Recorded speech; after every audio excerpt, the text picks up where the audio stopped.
Rise fans, welcome to the Community Club Showcase featuring the Lunar Racing Club. I am one of your hosts, Groundflier. With me is the wonderful Moonblazewolf. He will tell you a little bit more about the flags we are using. Moonblazewolf, how are you doing this evening? Hey Ground, I'm doing great. I love this flag set. I love this race. This is my this is the one that I try to do every single week, just because I love going to the moon. What else can I say?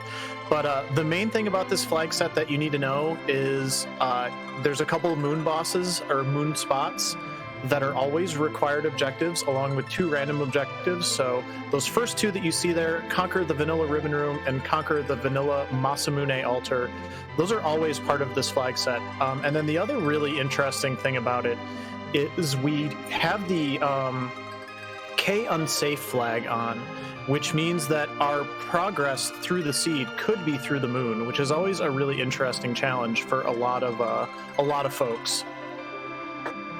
Yeah, I've definitely had some trouble with that myself. I've had a couple of real spicy ones when I've done this. This is also one of the ones that, or the only one that I do because it's perfect timing. It's at 7:30 Eastern, so it works really well with my schedule.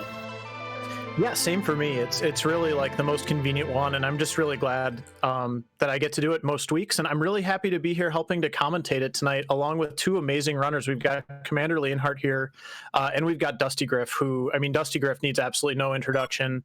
CommanderLeonhart has been a part of the community for quite a while now, getting really into some of those competitive flag sets as well. I know he's been rolling a lot of seeds for the upcoming Highway to the 3 Mist Zone and getting ready for that. So, and it looks like we're underway here. Yeah, we've got Rosa and Rydia start. Rosa being an excellent starter, and we have the Luca key, which is not maybe the best thing you want to find right at the beginning, but at least you get a key item there. Yeah, and I mean, if anybody has been practicing Highway to the 3 Mist Zone as much as I have, you're just like, Luca key, whatever. But again, keep in mind, there's no warp glitch in this flag set, so if you want to get that key item out of the sealed cape, you got to do it the old-fashioned way. So, yeah, absolutely. These flags are definitely a little bit more old school, kind of more Fabul Gauntlet, I think, in terms of the flag difficulty and what they do and everything. Yeah, absolutely. They were based off of more of the Fabul Gauntlet flag set with that K unsafe and just a few other things here and there. So you might see our runners doing things maybe a little bit more traditionally. I don't know what to call it anymore these days, but we've got a little more of a traditional competitive flag set, or maybe well-worn competitive flag set. I don't know always how to describe these things, but for one thing, every chest has treasure in it, which I know is like really exciting to me right now to watch. I'm so jealous of just DustyGriff being able to go down there and just open all of the chests. Same, I am so thinking the exact same thing. Like, why are they all there? What in the world? Indeed. So yeah, we're getting into it here, doing a little bit of looting and checking here on Dusty's side. And we've also got, I saw Commander doing some kind of did a quick Chocobo Forest check. Now he's doing Watery Pass, so getting some good chests. This is T Pro, so some of those more out of the way spots are going to be weighted a little bit more heavily. So we'll see if they dig up anything good. I haven't seen anything earth-shattering yet, but it's nice to kind of get going here. This is a team that's going to take a little bit of time to develop, so you definitely want to equip yourself well. I did see a Dragon Whip just now though for Commander, so that's a nice little pull there. Yeah, the underground path, the Watery Pass, that's what it's called. It has some really spicy items in it. Again, since this is T Pro, it's sort of weighted to more obscure locations, I guess you could say. And one of the obscure locations is the Watery Pass, so items in here are really nice. Yeah, you have a chance of getting, I believe, all the way up to a tier 6 item down here. So, and they only go up to 7, so that's everything except almost the best stuff. Another thing about this flag set that it does encourage some of this early looting, and I think I saw crystal armor as well for Commander there. You don't have any starter kit, so no starter kit means that you need a bankroll kind of early on, and doing a long loot run like what he is doing right now is gonna probably allow him to start buying some items that he needs once he finds them later on. So yeah, I'm actually kind of surprised Commander is going all the way through the watery pass here. So I'm wondering if he found an exit, because he doesn't have a source of that just yet. So maybe he had one, and then he can just exit all the way back out to the beginning and just run back to his airship, which is a pretty interesting strat, because you really get a lot of good gear. I think he already had one. Space Drake saying that in chat. He did pull another one though as well. So yeah, that is a good thing. I have been seeing people make this play a little bit more in my league preparation as well. I don't personally know how I feel about it, but there's definitely a lot of chests down here that you don't have to worry about running into anything. But as you were saying, you almost always want like an exit or something to get yourself back out afterward. So yeah, if you end up with a spicy Tella at the beginning, or if you're doing the 3-miss zone and you can find one, because there are a lot of options to find characters there, then yeah, that makes that exit, which you just get at the start with Tella, so much easier. Yeah, and if you just kind of want to get all your looting done, kind of in one swoop, or maybe, really maximize your chances of finding one of those better items, it's not a bad way to go. So it is so much loot if you have an exit, as Space Drake was saying, or is saying in chat. So I think one of the flags on this is aren't items slightly, they don't sell for as much as normal? Is that, or am I thinking of a different flag set for that? Yeah, that must be a different one. I know you can have it so that items sell for cheaper, but the fact that they're getting all these items is going to make it really easy for them to grab a bunch of stuff and be able to go loot shops and get a lot of their sort of starter kit level items, which is going to make it a lot easier for them to finish off some of these early bosses. Yeah, for sure. And this is definitely a team that needs a certain amount of preparation as well. So I think this is definitely a team where you're going to see, a couple of good runners like this do a lot of that early looting, kind of like what you're seeing here. So yeah, they're wanting to be prepared before they get going too deep into anything here. So Commander gets Imp. I thought that was Jin for a second. I was like, oh, that's going to be nice, and then nope, Imp. Yeah, instead of seeing the flame come out, you just see him walk up and beat it with a stick. I'm like, oh, that's not great. That is like the weakest summon, I think, in the whole game. It basically is useless.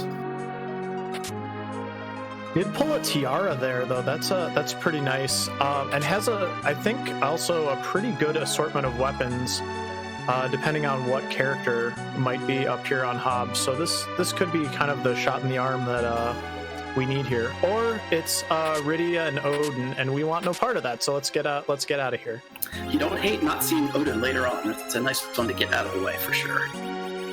That's true, but also at the same time, I don't know. I like doing Hobbs sometimes just for the experience, because it's like such a nice dense spot, and if you can get a good character on top of it, like it's a good way to kind of jumpstart things too. So we're going to be holding off on that a little bit longer, at least for Commander. I imagine Dusty will probably make the same assessment as well, though. We'll see.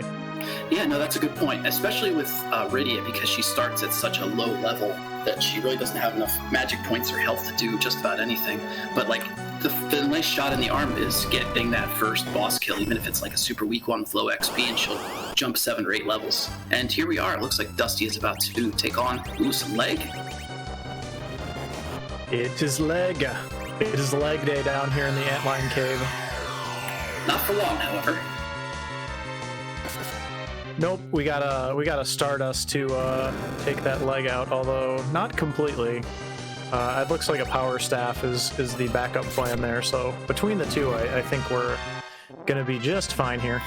Yeah, Commander. Oh, I was gonna say Commander will have it easier with the Dragon Whip. It looks like Dusty did have that as well.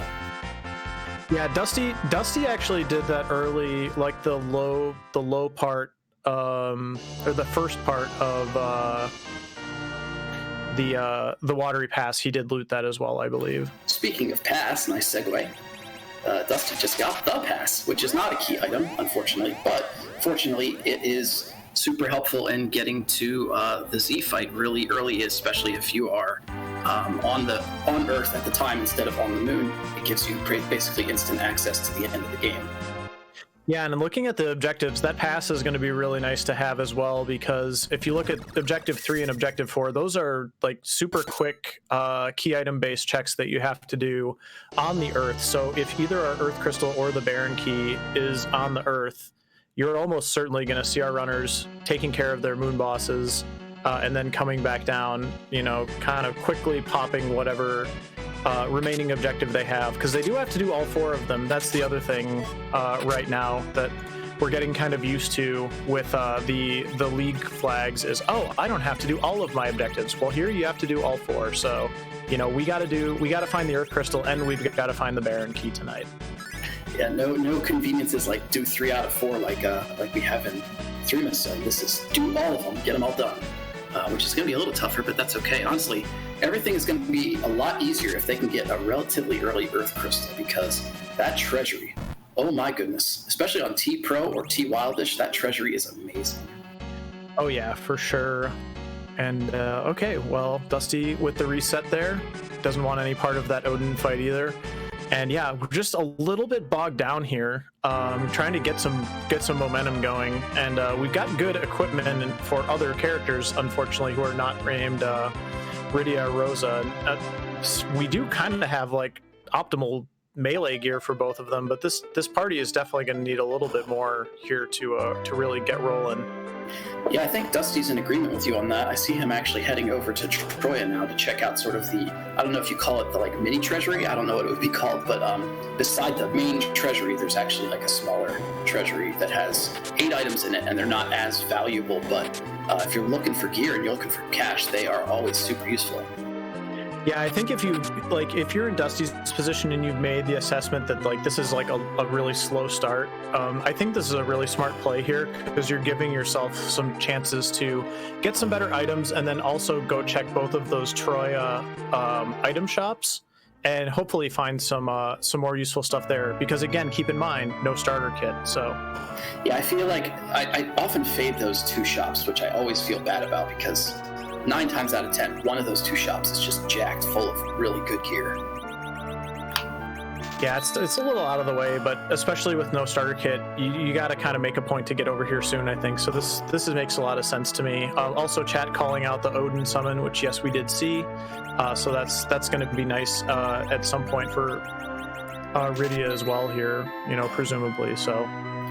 Yeah, that would give, there's a couple of boss spots that don't have the boss bit that Odin might make really trivial and interesting. And also, if either Commander or Dusty want to, you can use Odin on some like monster boxes and get some pretty good gear out of those too.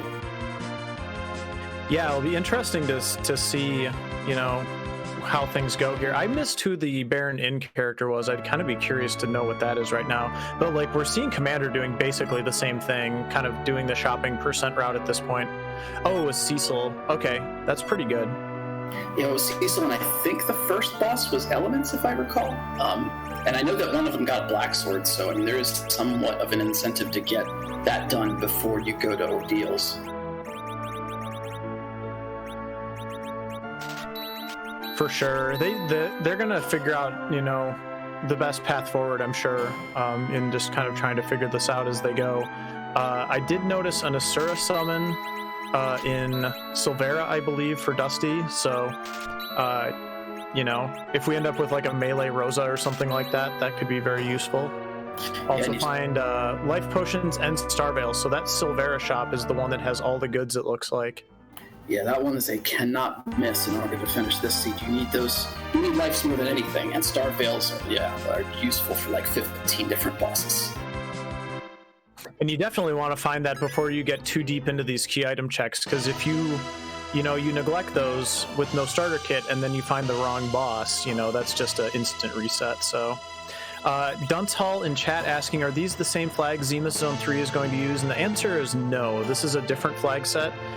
It's got a lot in common with that, with the Zenith Zone 3 flags, but the main things I would say, the treasure and chest settings are both set to Pro, instead of, I believe, Wildish and Standard is the base. There's no free characters, and our progress could be through the moon. So there's a few other little things, but I would say those are probably the main differences. Yeah, that seems about right. I like that the 3 Zone is pretty similar to kind of the standard here. Things are, like all the practice that I did doing Lunar Racing Club, which I still try and do every week, has been really helpful with Dream and Stone as well.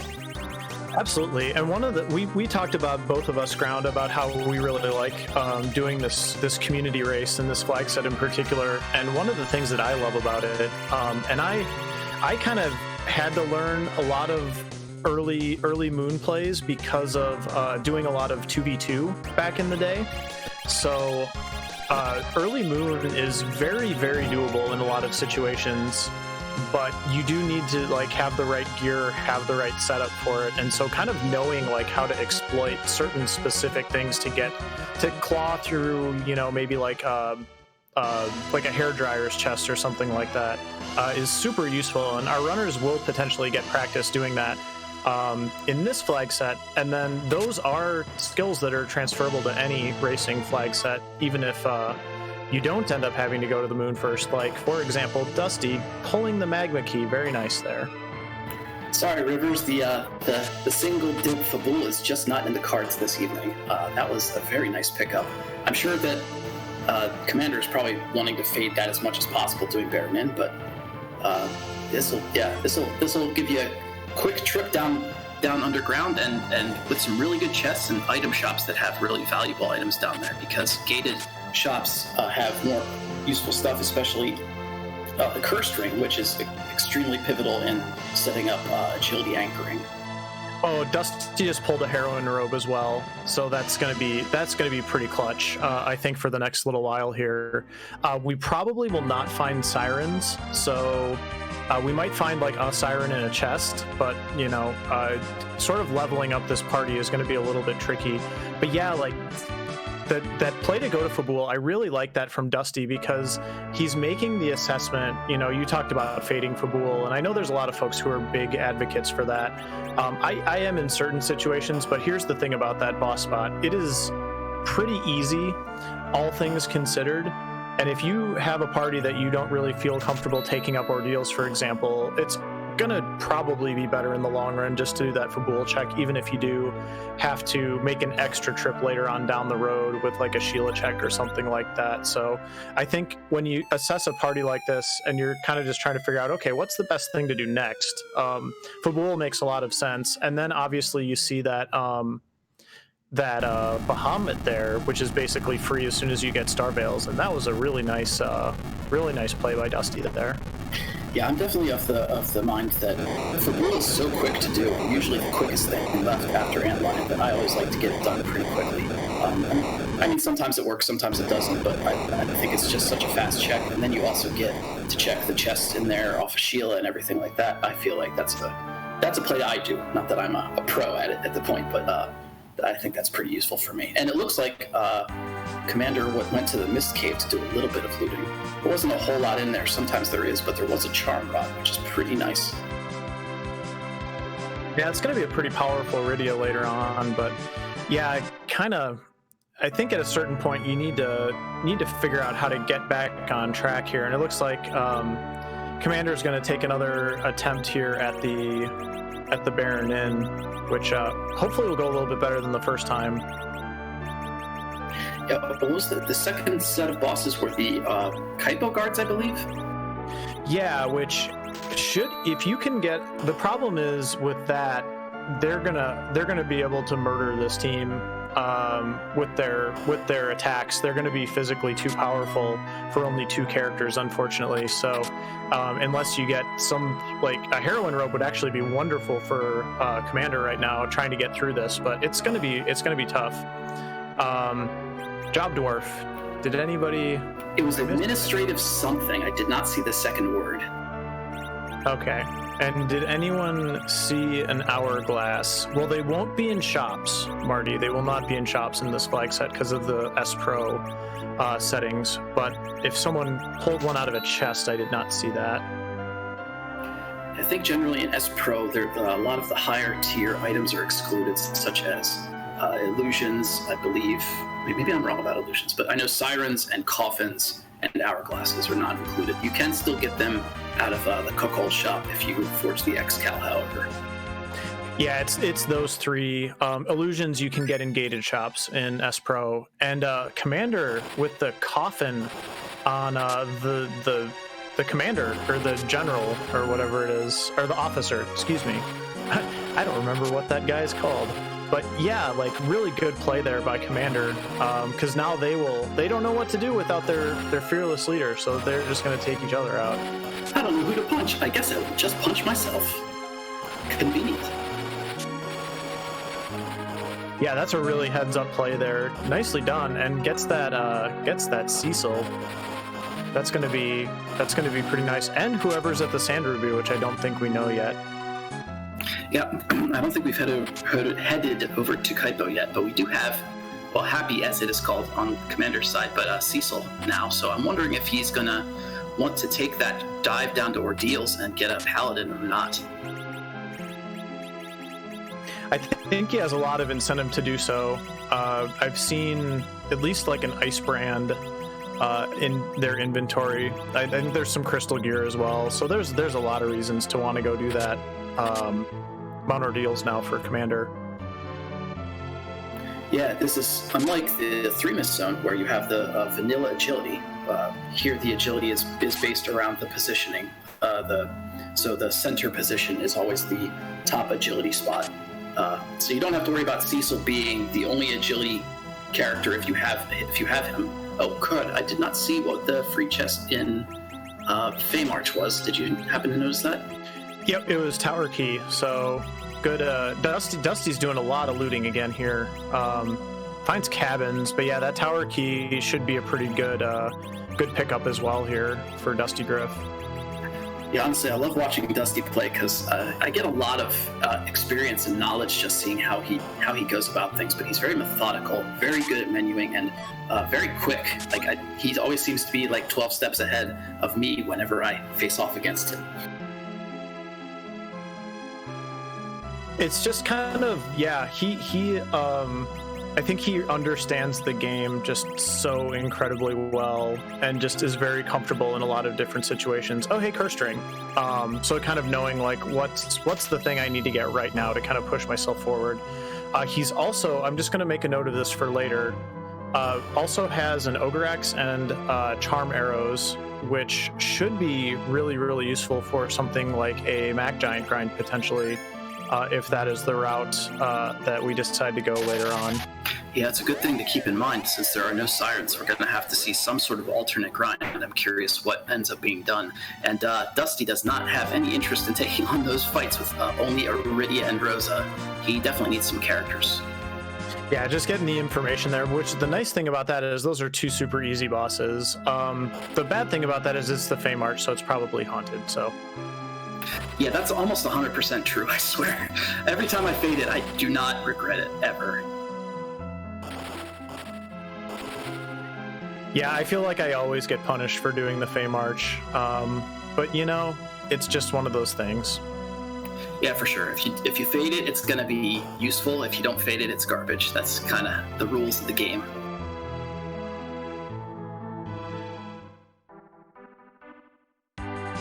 But I like what Dusty's doing here. He's just giving himself a ton of information. So he knows who those Feymarch bosses are now.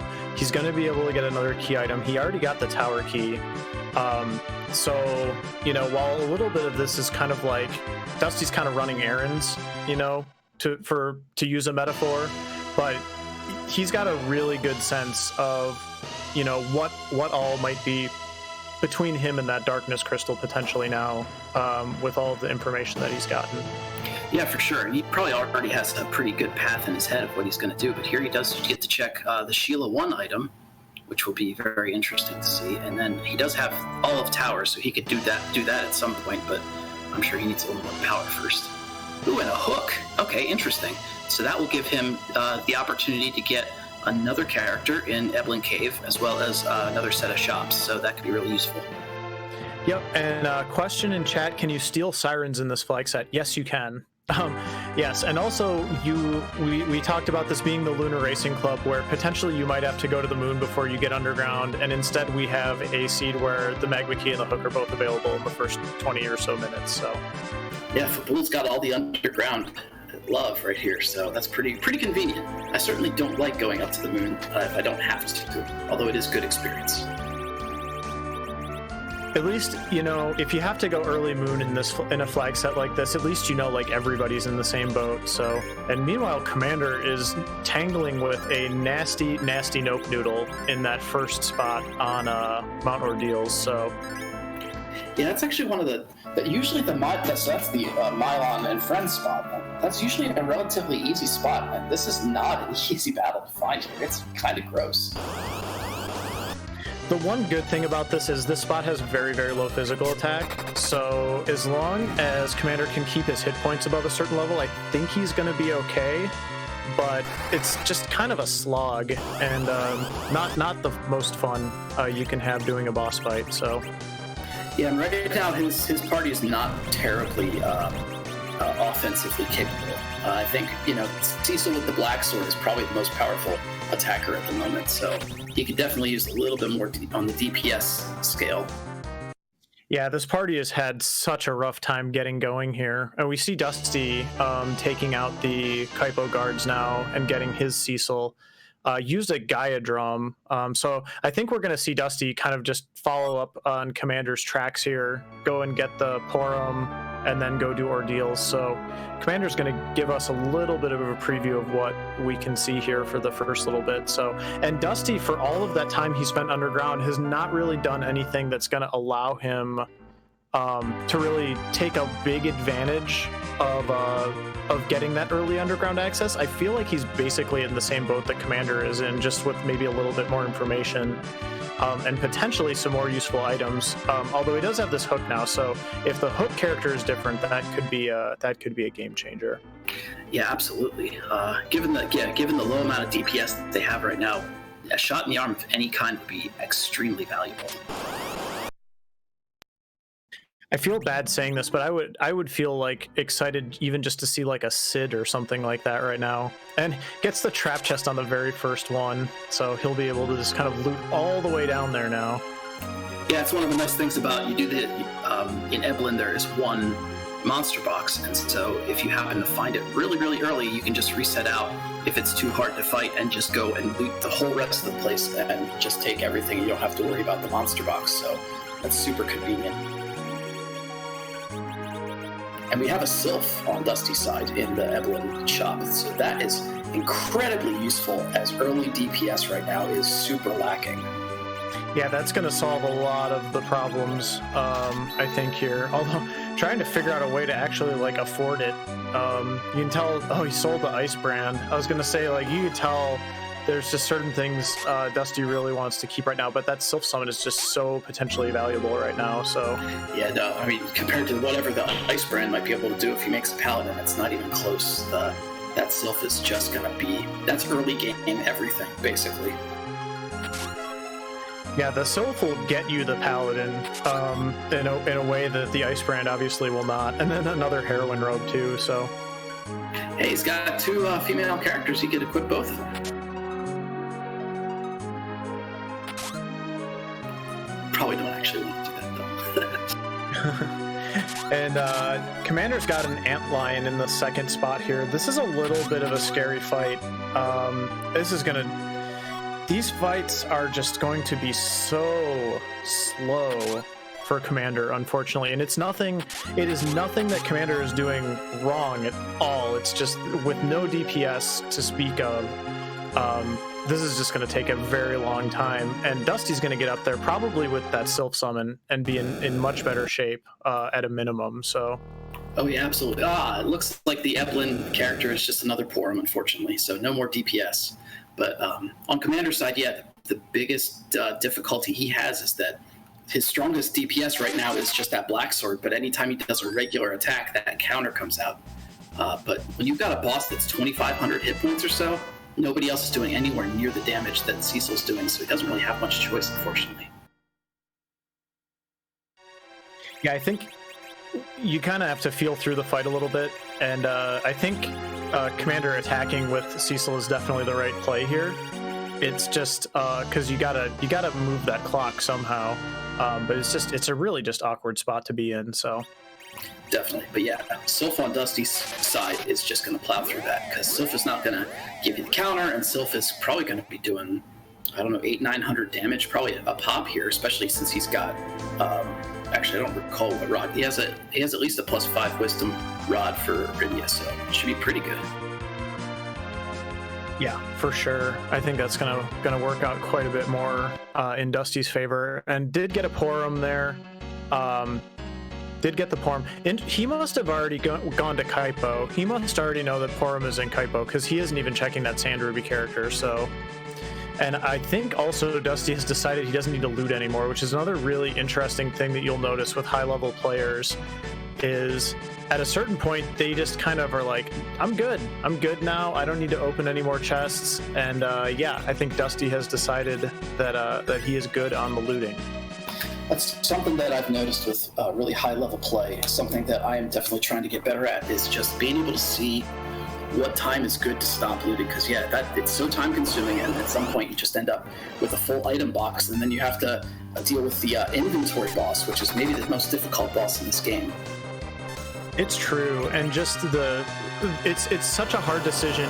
You kind of have to decide a little bit differently every time you play, and looting itself is such a like, you do it out of habit almost a lot of the time, and so to sort of force yourself off of looting a spot that you do actually loot, you know, like 9 times out of 10 is actually really hard to do. So yeah, when you see someone like Dusty just kind of like clearly make that decision, it's always just kind of neat to see. So yeah, and just watching how Dusty is climbing up ordeals right now, he is really on Commander's tail, and that Sylph did over 1100 damage. It will destroy Antlion in like 3 or 4 shots probably, so that's going to give a huge advantage to Dusty. I mean, I hate to say it, but like, so the good thing is, I'm pretty sure, yeah, and just there goes Antlion on Commander's side. So like, the good thing is Commander is going to get through this fight. But Dusty has basically closed that entire gap. Like, all that time that Dusty spent underground is now basically a net positive for him. So yeah, it's amazing. Like, one item can really change the course of the entire race, and in this case, that Sylph is really the one that is doing it right at the moment. I mean, certainly later on in mid and late game, you will need some more powerful tools, but right now, this is basically the best thing you can have. Well, and the other thing for Dusty that's doing a lot of work right now is that Heroine Robe, which he also got out of Fabul after getting that Magma Key. So to have the Magma Key and then a Heroine Robe, so now like Rosa is in the middle, basically invulnerable and super fast, which totally changes your agility calculations and such. So just that one play by Dusty to go do that early Fabul check is really, really paying off here. Yeah, that's one of the things that's interesting, is that in later game, when you do the agility manipulation, you have the agility anchoring. You want a low anchor spot so that it makes everyone else faster, I believe. But early on, you actually want the opposite, because the bosses are so slow that you actually want a really fast character in the middle, and they're just going to have higher accuracy and blow away anybody that they're attacking. And you can see Dusty just destroyed Antlion super quick. That is correct, absolutely. And one other little heads up thing, just a really minor thing that Dusty has been doing, instead he is not using the aim command with Rosa in the middle. And the reason for that is if you use aim with Rosa in the middle, it gives a accuracy bonus, which I believe the way it works when stacked with the natural accuracy bonus that the character in the middle slot gets, actually overflows the accuracy amount, and you end up with like very bad accuracy. So using fight instead of aim when Rosa is your middle character is also really, really smart. Oh yeah, that's totally a good point, because that is a thing I have definitely made a mistake of doing a number of times. But yeah, if you end up fighting with Rosa in the middle and use aim, and all of a sudden you're like, everything's missing, what's going on? That's probably the issue. Yeah, for sure. And yeah, we're seeing the stereo Evil Wall fights. Basically, the commander is a little bit ahead, gets the rat tail. But again, Dusty already has the hook, so he's going to be able to turn that rat tail in right away. Yeah, that's really nice for him. That's super convenient routing, because he's basically already got everything set up. All he has to do is go grab the hovercraft, and he's good to go on another key item. And Commander still has yet to even go underground, so He's got a little bit of catching up to do, but once he gets under there, once he gets the hook and can get that Sylph, things are going to turn around for him quite a bit, I think.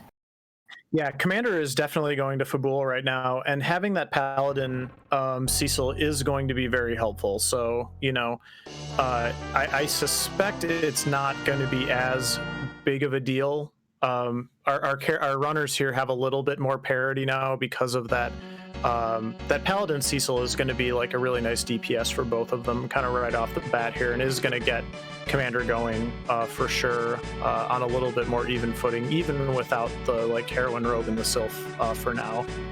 You know, one of the nice things I just saw Commander do actually is went to Mysidia and went to the weapon shop and found some mute arrows, which mute arrows are really powerful against mage type bosses such as Ashura and also other mage characters. So that's like the mad ogres in Upper Babel. So they're really, really useful in certain situations.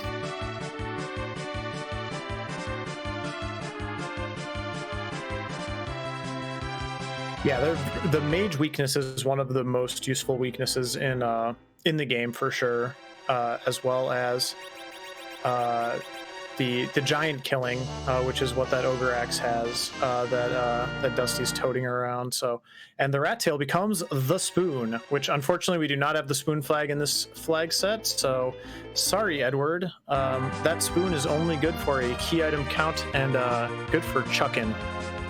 Yeah, unfortunately, he doesn't have anybody to throw with just now, but he does have 7 key items.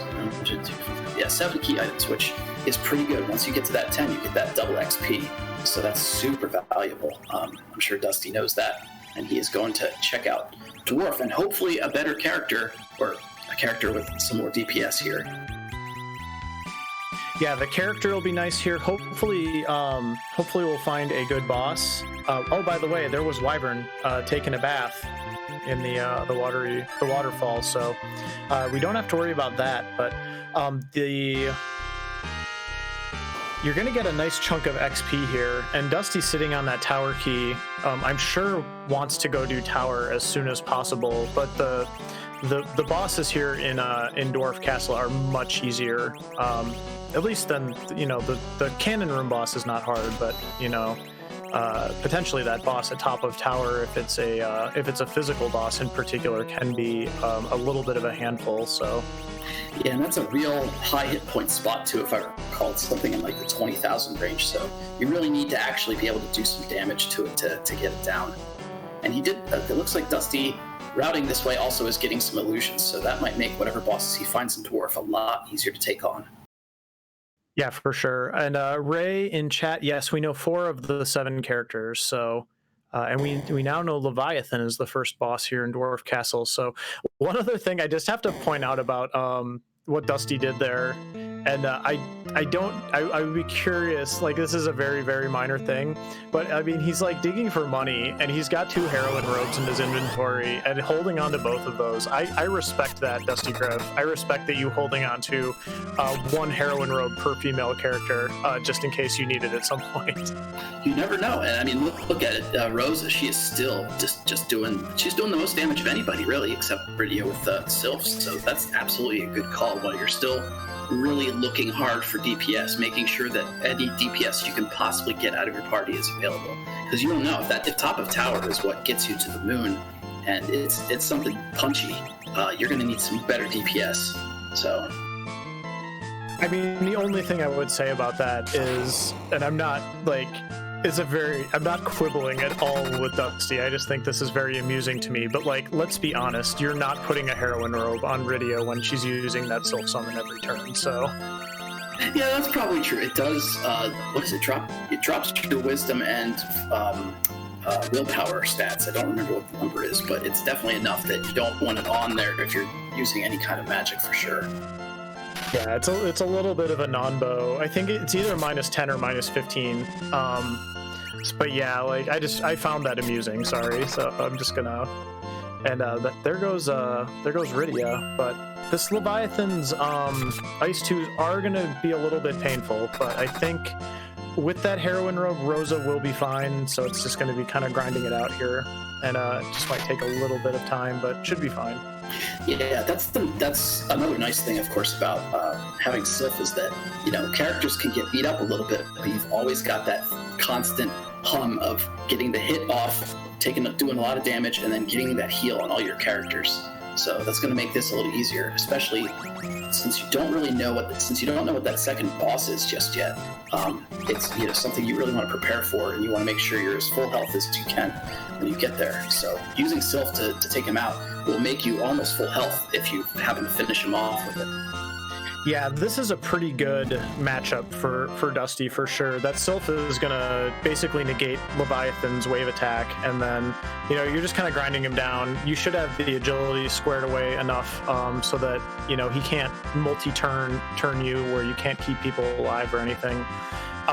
One interesting thing about these dwarf castle bosses, they're not as fast as a lot of people think. So if you don't have like a curse string or something, you're still going to be generally okay doing them with either like a low level anchor, or even in Dusty's case here, he's actually keeping that heroin rogue Rosa in the middle, which is still perfectly fine. Oh, hi Fu and CPU. So okay, so Dusty's set. What's Commander up to? Yeah, he's going to check out some more shops down underground, so that's going to be useful. Hopefully he'll get some items set up. It looks like he's also going to validate his seed and check out Job Dwarf here. Administrative assistant. Okay, that is what it is. Nice. So that's good. He'll be getting all the information he can. A lot of items here. Hopefully he'll go down to Fame March and grab that tower key, and he'll be basically in a similar boat to where Dusty is right now. So it'll be interesting to see what he does. Yeah, Commander makes the play to go do Dwarf here, and can actually get through it. That's going to be a really nice equalizer to have that Fu, because Dusty is just in the driver's seat right now. We haven't had Fu a lot lately, getting ready for the highway to the Zenith Zone 3, but yeah, Fu's still really, really good. Yeah, you never hate seeing Fu. Absolutely. He kind of, I don't want to say he breaks the game, because that's not really fair, but he definitely is a super powerhouse on both offense and defense. He can heal, he can do just about any kind of damage you need. Ooh, we get the nice gray hand from that CPU. I love the different colored hands, but gray and the ghost hand are the best. Those are really good. There's like a really cool blue one that you get sometimes as well. That's one of my other favorites. But yeah, and Fu already has Quake and Virus, I believe. So that's a pretty good starting point for a Fu. And let's see what Dusty gets here for his troubles. He got half of a Legend Sword. Or, I'm sorry, half of an Excalibur. Yeah, that's having a Cecil with, I think it has an Ogre Axe, which is pretty good. But yeah, if you could grab an Excal, you certainly would not complain about that. So I'm curious to see if he ever ends up with that other half. But it certainly is another key item. So he has 1, 2, 3, 4, 5, 8 key items at this point. It looks like he's going up the tower, so potentially he could get up to 10 real early on here. I'll be very curious to see if he ends up getting his access to the moon in this place. I mean, honestly, he can do anything in the underground at this point, but I think for a routing perspective, this is really smart. I expect we'll see him do the whole tower here, and then Luca Key, and then probably those 2 easy Fame Arch bosses. But we'll see what he turns up along the way as well, of course. Yeah, that's true. Now, one thing I like to do, I don't know if this is a me thing, but I love checking the monster boxes in some of these places underground, because they're really good. The one nice thing about Tower is that they only have like alerts, and you can take them out pretty easily and get decent loot. Obviously, Dusty's done looting, so it's not much of an issue for him, but I'm curious what might be in there, and that's something that Commander might be more inclined to check out too. So it really depends on your setup and what you still feel that you need. If that Fu was, let's say, like a Palom or something, I think that would be like a really smart play from Dusty right now. But when you have Fu, I feel like you probably don't need too much. Commander could potentially do some of those checks. We'll see if he ends up trying and or getting through Dwarf Castle here. So, and in the meantime, we have a Mylon at the top of the lower Babel. Let's see, it is the Unfriends variety of Mylon, which is generally a little bit easier, especially with a Quake. You can basically take out all of the gas very quickly, although you do need to be careful. If you let Mylon stay up a little too long, he gets real punchy, and he's going to start taking out your party real fast. Yep. So that is a little bit of a concern maybe, but I think I'm just kind of curious, like what subtle plays Dusty's going to make here, because he's got a really good party. He doesn't have a true agility anchor, so I'm just kind of watching for that a little bit, just to sort of see what he decides to do with that aspect of it. But yeah, Dusty in really, really good shape right now. Absolutely, and it was looking like Commander Mike was partially considering taking on those Feymarch bosses, and I think he decided to note back out, which, given how many hit points they are, even if they're easy, those bosses can take some time, and unfortunately that's a real problem. You can very often end up in a fight that is easy but time-consuming, and when you could actually face them later on, and they're considerably easier and faster. But you think, oh, I can just take it on, it's not a big deal. But you don't want to waste all that time if you don't have to. For sure, that's one of the biggest trade-offs with those spots. Is there's a lot of bosses that you can get through there, but are you willing to invest the time to do it? So. And it looks like Commander is headed off to get Sheila 1, so he will also have access to the hook, and then he will also be able to turn in his rat tail and get his spoon. But the key item hunt for him will definitely be increasing, which is really good for him. He definitely, as well as Dusty, would love to get to that 10 key item number here. Yeah, Commander just hasn't really found a way to, capitalize on maybe staying where he did. Oh, and Fu just got Nuke and Dusty just got the Pan, so I think Dusty is going to be sitting on those 10 key items here very, very soon. Yeah, no doubt. He is at 9, right? I have to add while I'm talking here. That's not very good commentating, sorry. But 9 key items, and he's about to get 2 checks as well as doing a tower right here. So he is good to go on the key item hunt for sure. But hopefully he will get access to the moon pretty soon. We'll see what's going on here. What would be kind of an interesting thing to watch for is if let's say Dusty gets the darkness crystal off of the Pan. I'd be curious to see if he continues to do the earth checks or if he just goes up to the moon, because on one hand Fu makes any of your earth side checks pretty quick, but on the other hand it is still time that you're not spending up on the moon where you have 2 required objectives that you can potentially check. So yeah, I'd say the biggest thing if he gets moon soon is that he will have the ability to do a D-machine grind pretty easily with that Fu and Weak. I don't know if Fu has Weak yet, that's a good question, but a couple of bosses will get him there. So if he has Weak, then he can D-machine grind, get his party basically full power, and be able to go and take on those moon bosses that are required already. Which you always want to do what's required if you can, because you never know when it's going to be a double objective in the same spot. Yeah, that's a good point. We haven't seen the demist yet, so, and the only boss spot that we have not seen on the Earth is that Luca Key boss at this point. Although technically it could be at the first Tower of Zot boss as well, but I don't think we'll see our runners checking that anytime soon.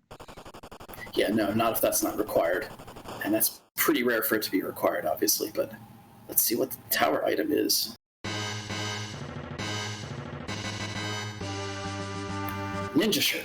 That's some money. Not quite what you're looking for, but he does have the 2 pan checks, rather.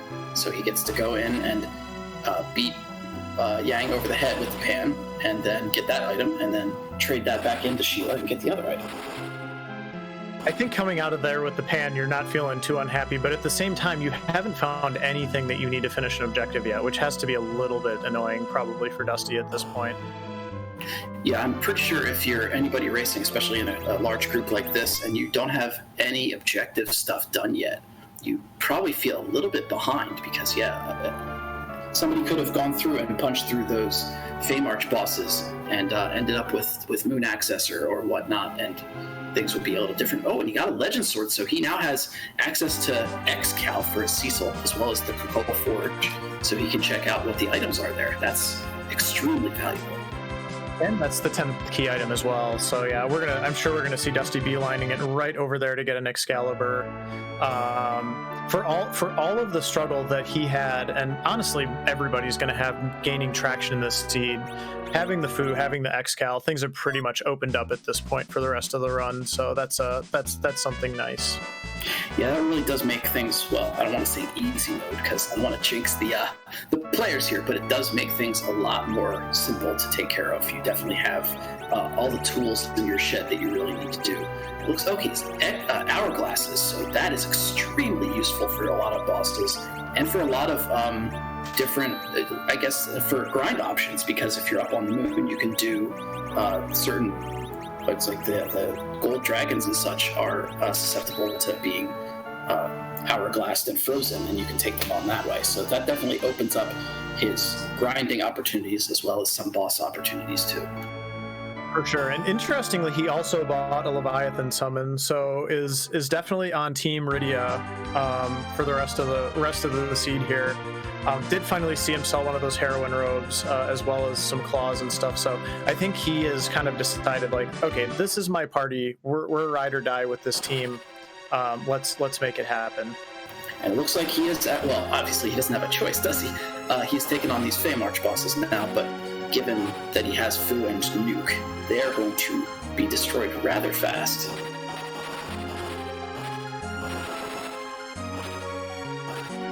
Yeah, this is a neat play by Dusty. Another thing that I'm sure he realizes that our viewers may not is, so your two bosses in the Feymarch were the dolls, so the Calcabrana dolls.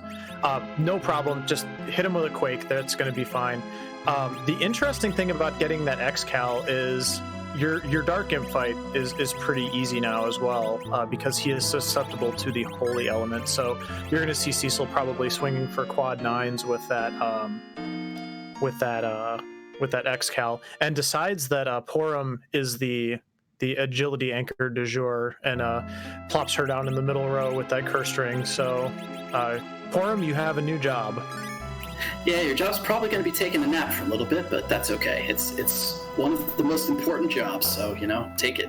But yeah, Dusty's heading on into those bosses now, and it looks like Commander is heading down into Evelyn, where he will find another Porum, unfortunately, for his troubles. But and the other thing about Hourglasses, too, is, well, I don't know if he needs to do it for the Calcabrana dolls here, because Quake might finish him off, but the Hourglasses there is no boss bit on the blue dolls, I guess the Cal dolls, and you can freeze them up while the other ones are dead, so that you don't need to worry about Calbrana forming, which is what happens if you only have one color dolls left for too long, and their time ticks down a little bit. You'll get the big boss. Big boss is real punchy. Yeah, that's actually another really good point, because the Hourglass you saw Dusty use there, but the Hourglass will also work on the second phase of the Dark Elf as well, so that's a really, really smart observation for sure. And he's going to get both of these checks now, which is nice. It's nice just to have the Feymarch done with, so he won't ever have to come back here. Yeah, and he just got weak, so that's actually the biggest thing, and a power shirt, which I guess he'll just throw on Cecil. Weak does open up the ability to do that D-Machine grind, so I'm sure that as soon as he takes out Dark Elf, which I think is his last possible check, so he should be getting Darkness or something that leads to Darkness here, he'll be heading up to do his grind pretty soon. Yeah, I mean, there's only a couple. He is fully committed just to full clearing the earth at this point, because he does still have that Sheila 2 check that he hasn't even done yet, as well as the Luca key and then this one, and then maybe whatever else he gets after this. But one other thing I've really been admiring about Dusty's play, as we've been watching this run, is, and something to keep an eye out for everybody else who's watching, is he doesn't menu until he absolutely needs to. Like, he waits to do all of his menuing until the last second that he needs to before he enters like a fight or a save or something like that. And just being able to keep track of all of the different things that you need to do during that menu is actually kind of tricky. And to see him, managing it so efficiently is really, really high level as well. Yeah, he's always been the master of menuing, but I've definitely watched his streams a number of times, and he'll talk about like all of the different steps he's taking. Like, okay, I need to equip this, and he has like a whole process of like what he's all going to do at this one point in time. But he really knows how to put all of that together in one nice spot. And let's see what we get out of this item. It is a required Baron key. That is huge. So that is value. That is objective number 4 right there. And it's 2 more checks, so, you know, I think Dusty, like we said at this point, is absolutely committed to staying on the Earth until he, you know, if he finds that Earth Crystal, obviously, once he has the Earth Crystal and the Darkness Crystal, he's out of here, but really, really cleaning up now, just mopping up all of these key item checks. Yeah, and speaking of cleaning up, Commander is cleaning up this Leviathan over here, and he very soon will be happily rewarded with that Fusoya that Dusty has been carrying around. So he is going to open up his game quite a bit very soon as well. Yeah, it's going to be really nice for Commander to get that Fu online. I know that he really needs that kind of traction to really get caught up here and get going. So I do just want to quickly remind everybody as well, this is one of our many community club showcase races. We currently have 4 community races that are done in this community club format, which it's not as stringent of requirements, shall we say, as our actual community races, which are the ones on Monday and Friday nights that have a different flag set every week. These 4 community club races use the same flag set every week, and they're more like kind of drop-in races with just a little bit more organization. But you don't have to stream generally when you do them. You can just come and do the race and hang out and, you know, kind of shoot the breeze with everybody that's doing it. We've got the Lunar Racing Club on Thursday nights. We've got the Sunday Slapdash, which is kind of like the very most random flag sets. We've got the Underground Racing Club on Tuesday, and we have the Jumping Club on Wednesday. So there's 4 organized races that you can do every week if you want to, although I believe we are going to be pausing them for the league, but still, you know, this is going to be a permanent fixture of the community, and we always love it when new people come and check out our flag sets that we've worked on. I know I work with Invenerable and Dusty on this Lunar Racing Club, and we have a lot of fun with it every single week, so you are more than welcome to join us anytime that you have the time to, you know, come hang out with us and do one of these community club races with us. Yeah, the community races are so great. They make the whole free enterprise community so much more robust in terms of the opportunities to be able to get into races and to chat with other people, and it's such an awesome social event. And on top of that, it's really convenient because for each of the different racing clubs, they're all at different times of day. So, you know, during the week, Underground Racing Club, I believe, is 11:30 Eastern. Lunar is 7:30 Eastern, and then the Mysidian Jumping Club is 9:30 Eastern. Right, that's the difference. I don't recall though when Slapdash is on Sunday. It's either 6 or 7 Eastern, I'm pretty sure. So it's a little bit earlier on, but it's also on a Sunday, so that helps a little bit for folks too. But the cool thing about 7 p.m. Eastern, Antidale saying in chat, thank you. The other really cool thing about these community club showcases, and we've kind of touched on this a little bit, but they all have these different objective sets. So like the Lunar Racing Club here, you might have to do that early moon drop.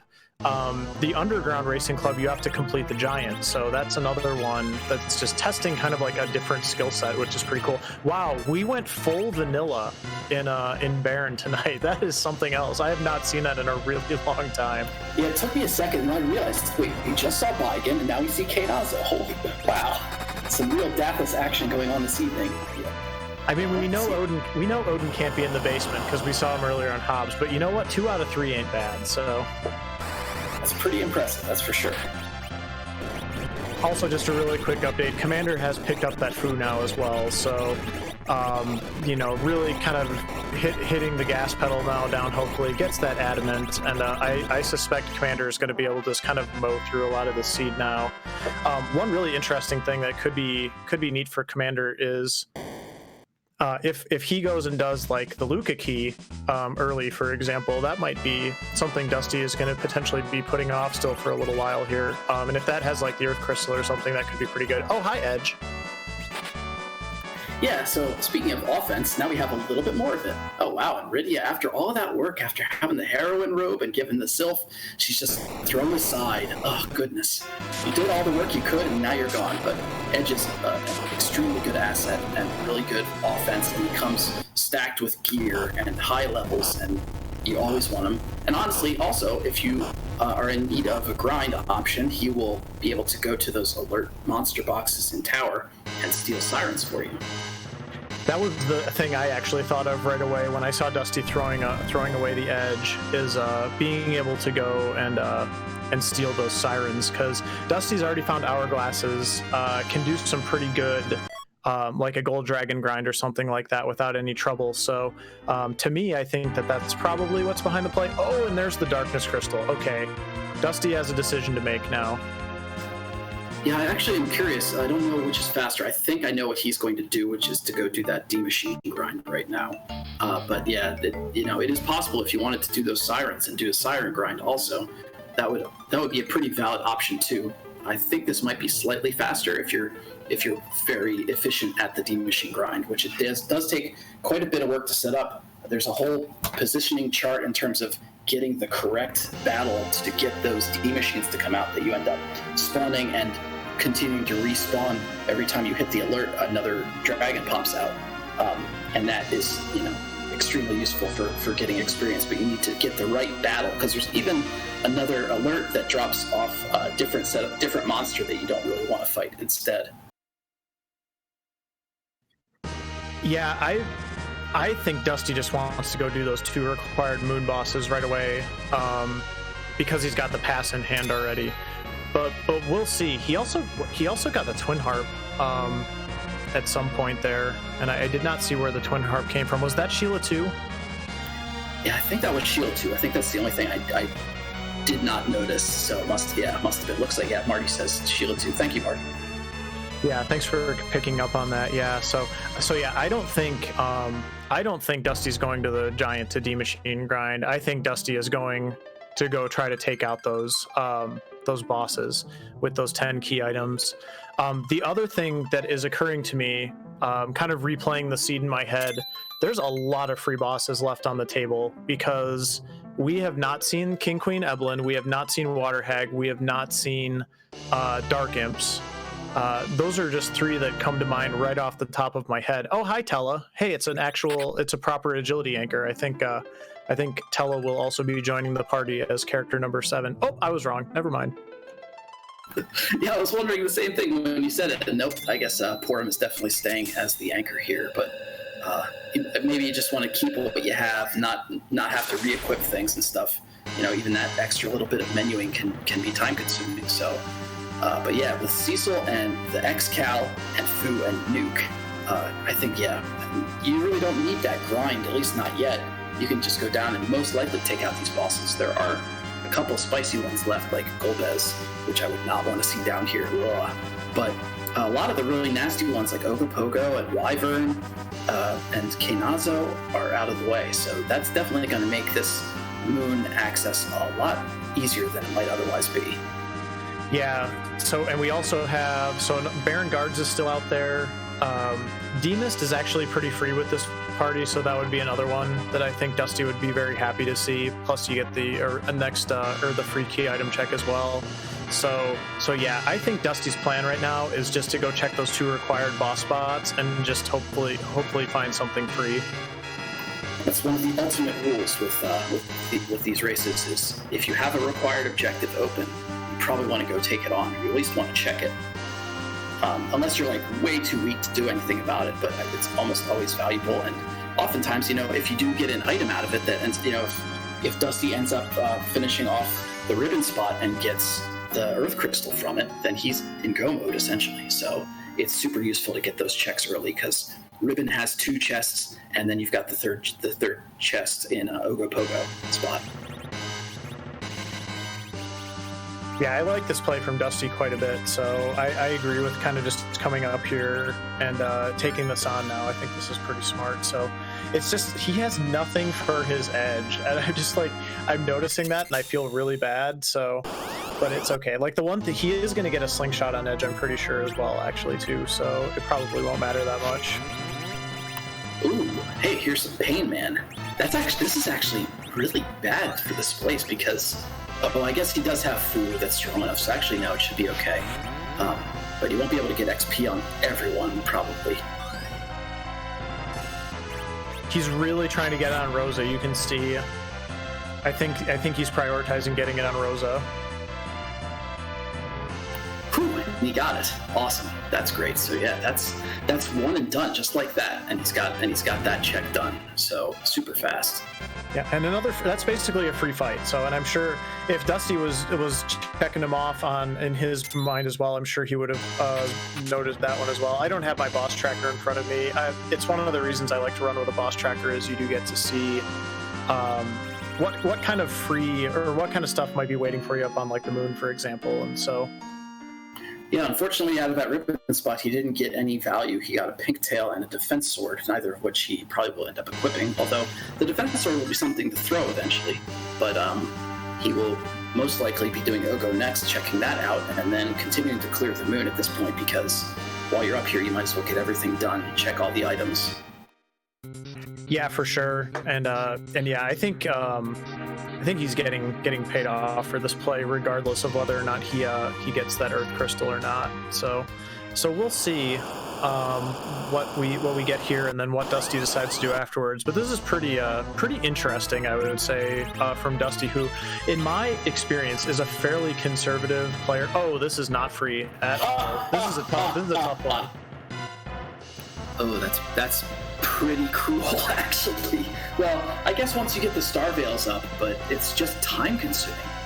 This is one of those bosses that you don't want to see anywhere because it's always going to eat away at your party. And actually, Dusty just reset. Probably going to change some. No, I don't know. Maybe I don't know what he's changing some strats up or something. Maybe, but that boss will eat your party, and then a lot of places the magic is just nasty, and you have to throw down Star Veils really quickly in order to keep your party from getting destroyed. And he can be a real nuisance. Yeah, I suspect we're going to see him just getting his party set up here with the piggy and size strats, and then as long as the right characters manage to make it through, should be just fine. Although this spot is also pretty fast, so we'll see how this ultimately turns out. But I think this is going to be fine now. Now, Blaze, how does the piggy strat work exactly? So the game uses a priority system for assigning status effects, and what that means is you can't stack Paralyze, for example, on top of some of the other status effects, such as Size or Piggy. I believe Poison as well, but there's Mute. There's a bunch of them, and so if your character already has one of those stats, it will not assign the Paralyze. So basically what that means is Shadow's gonna chomp his stuff, or chomp the party, but then he is going to be able to get these Star Veils up on the other two without any problem, and then he should be a free fight after that. Yeah, I believe it's a relatively high magic spot, so he's going to be doing some major damage to himself, as well as Cecil with an X-Cal probably hitting pretty hard here. Yeah, for sure. Golbez is weak to Holy, so I think we're going to see some pretty big ones. Plus, the magic damage at this spot is super high as well, so we're also going to see Golbez doing a lot of damage to himself too. So, wow, almost got quad 9s on that Lit 3 reflect. That's pretty solid magic. So, good thing he has those Star Veils up, but this should be a pretty quick finish up here. So. That'll be really good for Dusty, and then we'll see if he gets value or not, but he might end up just clearing the rest of the moon otherwise. Yeah, and it was pretty heads up of Dusty just to do that quick reset, recognizing that he had the ability to do those alternate strats to get through this fight. That was really smart on his part. Now, one thing I'm really curious about, I see Commander going up to check Sheila too, so he is going to be getting his heart very quickly. Dusty got a Zeus gauntlet, so, I mean, it's required, so that's nice. But anyway, sorry. Commander Leonhart is going to go grab the harp here, so there's some major divergence chances happening here. He could check Luca, he could check Twin Harp. I don't think Dusty ever checked the Odin spot either, so when Commander gets the Baron key and goes through that, he'll also be able to check that out as well. So there's a lot of chances that Commander could get some value and find that Earth Crystal that is still eluding Dusty here, and actually gain some ground, which would be really interesting. Yeah, that is the downside to doing this play in the way that Dusty has done, is you are potentially exposing yourself to, if the Earth Crystal is still on the Earth and you've kind of left it behind, you've got those two spots done, but like Dusty's in this position now, it's like, okay, well now what do? Do I go back down to the Earth? The other really awkward thing for Dusty is he doesn't have any more key items that give him progression other than the Earth Crystal and I guess Demist if he finds the Demist up here. So like you're basically just hoping the Earth Crystal is up here at this point because you really don't have anything else that you're playing for. Exactly. Like at this point, it's just, I think, a matter of efficiency because you're already on the moon to just be like, okay, I'm going to complete the moon so that I don't have to come back up here again. I can just get it done. I've got the pass, go back down. I have to do Earth Crystal already anyway. Just keep doing moon bosses. And obviously he's on Dark Imps, so those hourglasses are really coming in handy, as you had mentioned. So he'll get some XP off of this as well as a free boss. But yeah, and it looks like Commander is about to go up and we will be getting some music shortly, which will be very exciting. Yeah, absolutely. We'll stay quiet for that. And like, I would just love to see Commander. I'm just a little bit chaotic. I've really enjoyed watching both of these runners tonight. Dusty has been so proficient, technical, and everything that he has done. Commander is playing super, super well. He just didn't play his hand, especially early on, as efficiently as he could have, or as much as Dusty did. But I would love to see Commander find that Earth Crystal here and sort of tip the scales maybe back in his favor a little bit. So yeah, we are about to hear one of the stylings of Edward. So please sit back and enjoy the tunes.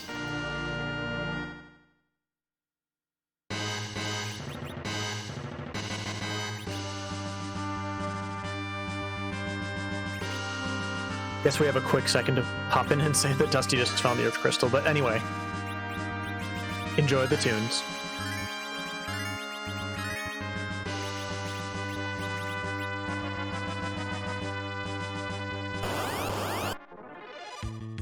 I believe this is Mario Kart, if I'm not mistaken. No, I'm sorry, I'm incorrect. It's some earlier game.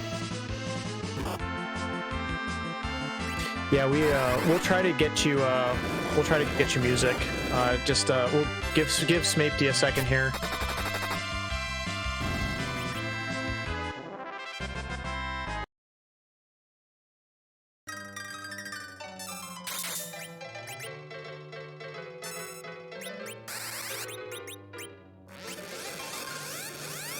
Yeah, it's the theme from Ice Hockey. Okay, I knew it was familiar. That's awesome. That's an old game. I love that game growing up. But anyway, unfortunately, we do know that he is not going to be finding value here, as Dusty has now achieved go mode with that Earth Crystal find. So Dusty is now on his way to getting powered up for the Z fight. So he is doing his grind. He is taking on some King Ryus while he can.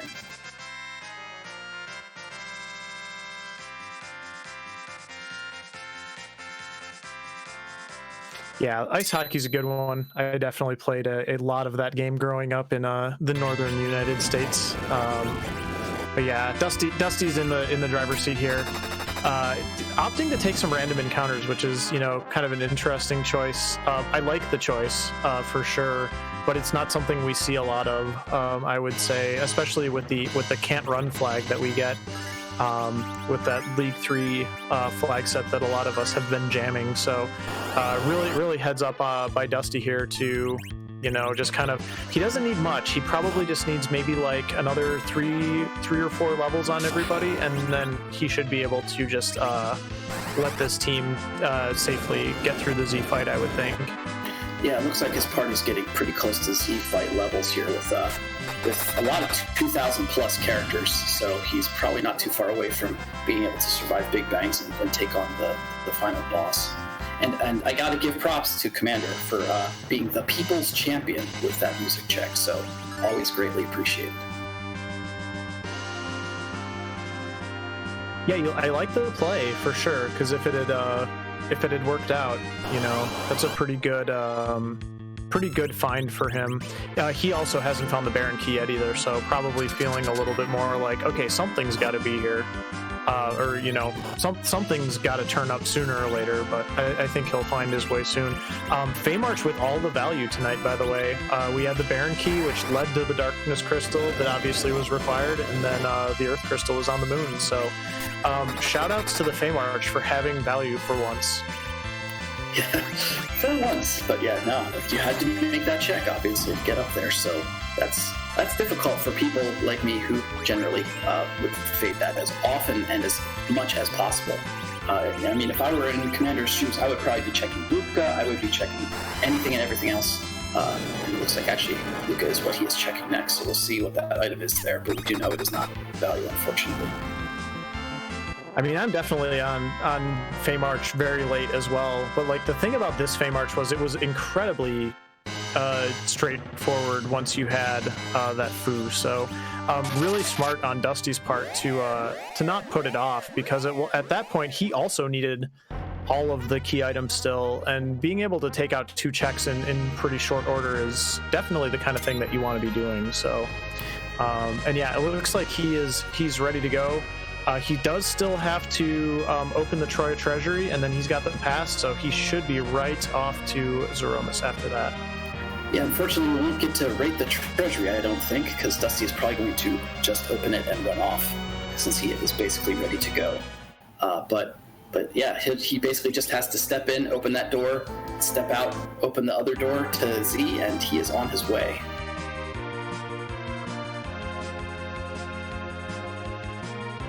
And he's got a good party set up here, so I don't anticipate we'll have too much trouble. He's even got some good stuff for that edge to throw. Got a spoon, got a defense sword, probably 1 or 2 other things that I'm not remembering that are in that inventory. But yeah, should make pretty short work of this Zeromus, I think. And also just going to point out that nobody has finished yet. We do not have a finisher. Is checking the treasury. Interesting. Oh, actually, he's got to open it. Hold on. He's not looting it yet. Yeah, I'm wondering if I imagine he probably won't, although, I mean, it's almost always value, but if he has an X-Cal and a foo, that might be enough to just roll. Yeah, I don't think he's gonna... Okay, I thought I was gonna get double faked out, but he's actually doing it, so alright, here we go. Got another X-Cal to hurl. Ninja hat is nice. And full moon, a Bacchus twine. Ugh. I would give that maybe like a 3 out of 10. That's pretty low quality, unfortunately. I mean, he got what he needed, which was, I'm sure if we asked him, and maybe we will, because that's kind of I do think that's a little bit of a curious decision in such a close race when you're potentially going for the win. But he got an edge weapon, which I'm sure he wanted to get an edge weapon, and he got something else for edge to throw. So between those 2 things, I would say mission accomplished, but yeah, that's definitely a interesting call, I would say, there by Dusty, but not punished in any way, shape, or form. Very true. That's a very quick check anyway.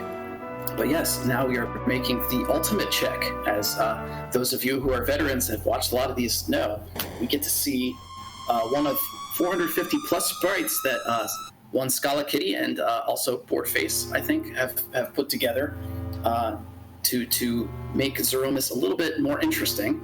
And there's one question we have to ask. Would you like to ask that, Mr. Moonblazewolf? I'd be happy to. So let's see, chat, free enterprise community, friends and family and fans around the world. Whose butt are we going to kick tonight in the Lunar Racing Club? Open for real spicy butt. I don't know. I love so many of the Z sprites. I used to have like a singular favorite, but there are so many good ones now that I can't decide anymore. I mean, you can't really go wrong, but it'll be fun to see what we get here, and absolutely looking forward to this Z fight from Dusty. I think this is going to be a pretty technical fight, actually, considering where his party is at, and he's definitely going for the win in that regard. This is not like overground his party or anything, so. This should be good. And Jenica, thank you for that tier 1 sub. We super appreciate that here in the free enterprise community. Thank you, thank you, thank you. Enjoy the Z fight, and here we go on the sprite, everybody. Grrrg. Whoa, enormous purple shroomimus. I have never seen this. What in the world? Oh, well, I'm terrified. This is definitely one of the horror sprites that Scala Kitty has put in. We're hearing Partners in Time, Mario and Luigi Partners in Time, which, considering we got a new Paper Mario game, I guess last week, that's pretty timely. I like it. Yeah, it's pretty good. I love these large sprites. They're so amazing. Some of them are so big that they actually kind of go above and below the screen, or can actually go in front or behind the characters. It's really something to see. Just a huge menacing boss coming at you, and then to see it get completely eviscerated, which is about to happen. Porum doing a good job there and getting in the way of that counter nuke.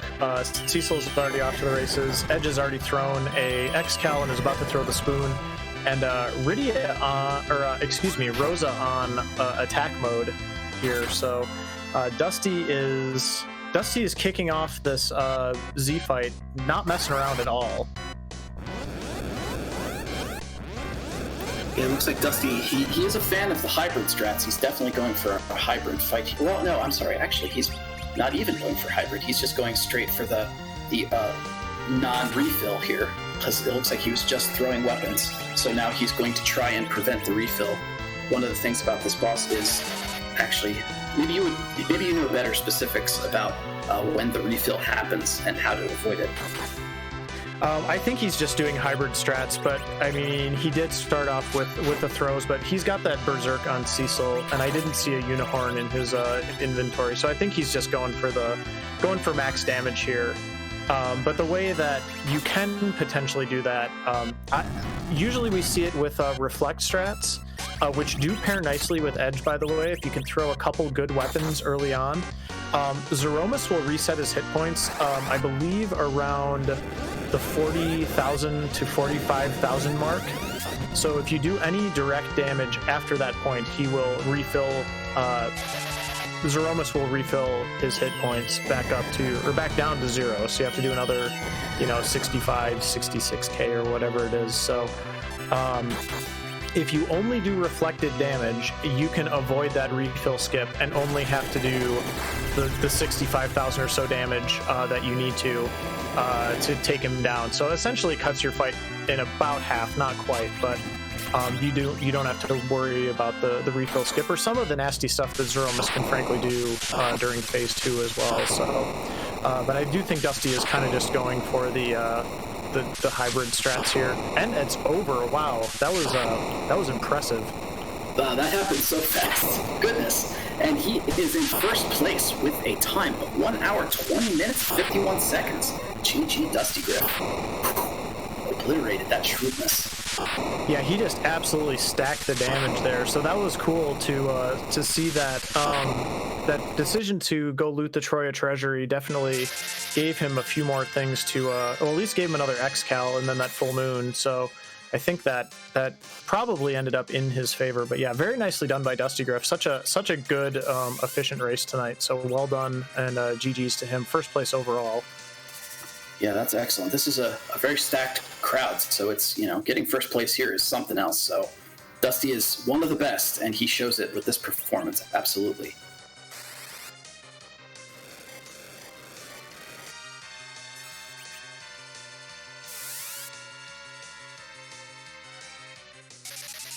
We are going to see if we can get him in here for an interview in just a second. And we do have Commander in pretty... If he can get through this fight, he's going to be... Ooh, as I say that, He's going to be right back in the mix here because we know this is the fight that's kind of like the linchpin to the whole seed. So, gonna maybe have to do a refight here, but hopefully won't bail on the. Hopefully will not bail on that Dark Imp. I know he can get through it. So yeah, he had wiped earlier during the Z fight, so he is on his third try, I believe, here. But he does have weak, so hopefully he can just get that last shot in and finish it off. And I don't know if he. Oh, go ahead. I was going to say, it looks like we are joined by the #1 first place winner of Lunar Racing Club this evening, Mr. DustyGriff. Congratulations, Dusty. How do you feel? Feel pretty good. Can't complain. Most of my decisions sort of paid off this one, so yeah, I'll take that. It was really, really interesting to watch a lot of your decision-making process because you really looted a lot. We could tell it was a super slow start. That much was pretty obvious. But you were able to kind of break that logjam first by getting Cecil online and kind of going, and then getting the heroin robe was super critical, and then getting Fu when you did it. You really kind of broke out of that the difficult the low DPS of that early game pretty well. And so like kind of just walk through, like you're in that situation where your party is pretty weak and you're just trying to figure out an advantage, like what's going through your mind when you're making your decisions there. Yeah, this set's interesting. Each flag set's going to be a little bit different, but this one I do a lot of early weapon shop checks if I'm feeling weak, and most of the time I'll end up doing early weapon shop checks anyways, because T-Pro, you end up getting a lot less decent gear. This one was kind of extra bad because I wasn't getting very many damage items early, like big bombs and guide drums and that stuff. I picked up some, but not really enough to get through, be like, oh, I'm just going to go up ordeals and get that done now. And it was kind of too slow to do that. So I was kind of prioritizing going to places. So like when I got Magma Key, it was like, oh, I'm immediately going to go to the Underworld and start looting stuff down there, because I still want to try and get people online and even kind of skip easier things, even though I'm planning to more than likely come back to them, like Mount Ordeals and Baron Inn, because I just wanted to get more power so I could possibly get through that stuff a little faster. So a lot of treasure looting on this one, which I'm okay with a lot of treasure looting on a seed if I feel like I have to do it. And the early part of the seed, I think it helped me at least get my wheels going a little bit, but even so, there wasn't a lot of good stuff to be had other than, like you said, that heroin robe was really nice, a couple other things here and there. Yeah, I was noticing one of the things about this seed that made it extra tough was you didn't even find anything that was value until that, I believe, that Baron Key from the Ashura spot.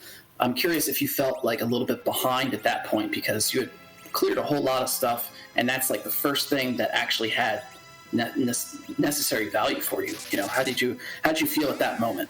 I felt mostly okay, if only because most people probably wouldn't have tried to do Calcarena there unless they had either found an hourglass somewhere or had leveled up or got that foo from Dwarf. And maybe someone chose to do Dwarf before they did Fey March, but with the way that seed went, it was pretty unlikely, because you got the Magma Key access and you were still feeling pretty, like I was feeling really weak. So that was the one big part of the reasons why I was like, oh, I'm not going to do Dwarf until I check every other free open spot, because I want to try and get some sort of power before I get moving. And yeah, I felt mostly okay about it, even though there was a lot of checks leading up to that point. Once I got Cecil online with Xgal and that foo, it was kind of the rest of the seed just like went pretty silky. So I was kind of happy with how it played out in terms of I didn't really have to do an explicit grind before the moon. I just kind of went up there and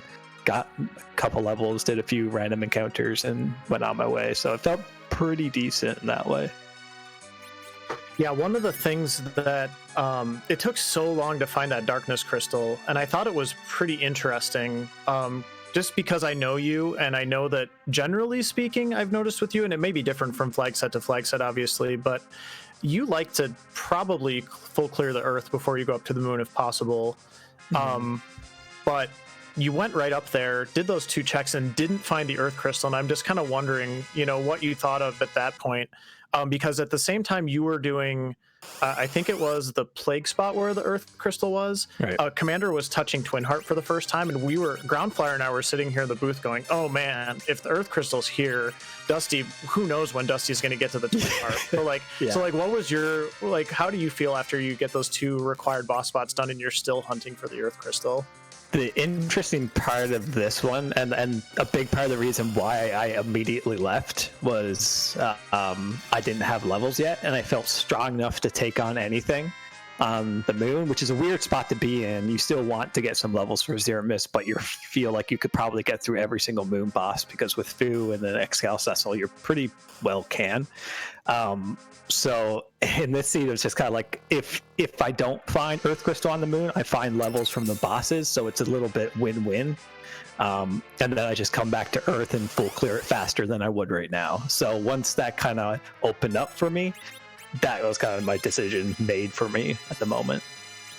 So once you hit the moon, you had cleared, obviously a decent amount of the Earth. And one of the things about the Earth is that a lot of the really spicy, gross bosses were kind of out of the way, obviously, with the exception of that ha-ha-ha in Ogo spot. Yeah, exactly. But I'm curious, how did you feel in terms of that when you got to the moon? Were you like, okay, I think I have a good shot at basically beating up anything that's here? And did that kind of make you want to go there faster and clear the whole place while you were there as well? That was definitely an extra bonus because, like you said, we had seen a lot of I saw 4 sparkles before I even got to the moon or something, so we were pretty well, most moon bosses were out of the picture, and I don't know, there wasn't very much to be worried about. I think once I went to the moon, I was thinking about this as I was walking to get to the big whale, that I think it was still Water Hag, Dark Imps, Baron Guards, and King Queen Eblon were all still open. So it was more than likely that I was going to find at least one of them, if not all of them, up on the moon, or multiple of them. So exactly like you said, it was pretty well guaranteed to just be some pretty quick bosses. And honestly, even DKC and Ribbon spot was pretty good. It kind of sucked a little bit because it meant a few of my party members wiped and didn't get experience, but it was a fast fight. And Gobez in that Masamune spot was also pretty decent because realistically, at any level, you can pretty much defeat him if you have a way to piggy your members or skip getting held. So that was decently fast because he kills himself he damages himself pretty fast in that spot. So it works out pretty well. Yeah, I think we kind of commented on that a little bit as well, but it's good to hear you kind of see the same thing, kind of looking ahead at what might be up there and just being like, okay, I can probably take most things. I need experience anyway. I've got the 10 key items. Let's just try to kill as many birds with one stone as we can. So yeah, that definitely made a lot of sense. Absolutely. So I got 2 more little quick things for you, just because I'm curious. First is you get that Earth Crystal. You actually looted the treasury. I thought that was a pretty interesting decision when maybe you're at a point where you could just kind of go for the win at that point. What were you looking for there, and what were you thinking about? And then also, how's the Lunar or Highway to the Zima prep coming? That's also a good question. Yeah, I looted treasury in that point in the seed. I probably would not loot 90% of the time, but since my damage was going to come from mainly Cecil and Edge, I wanted to find something for Edge.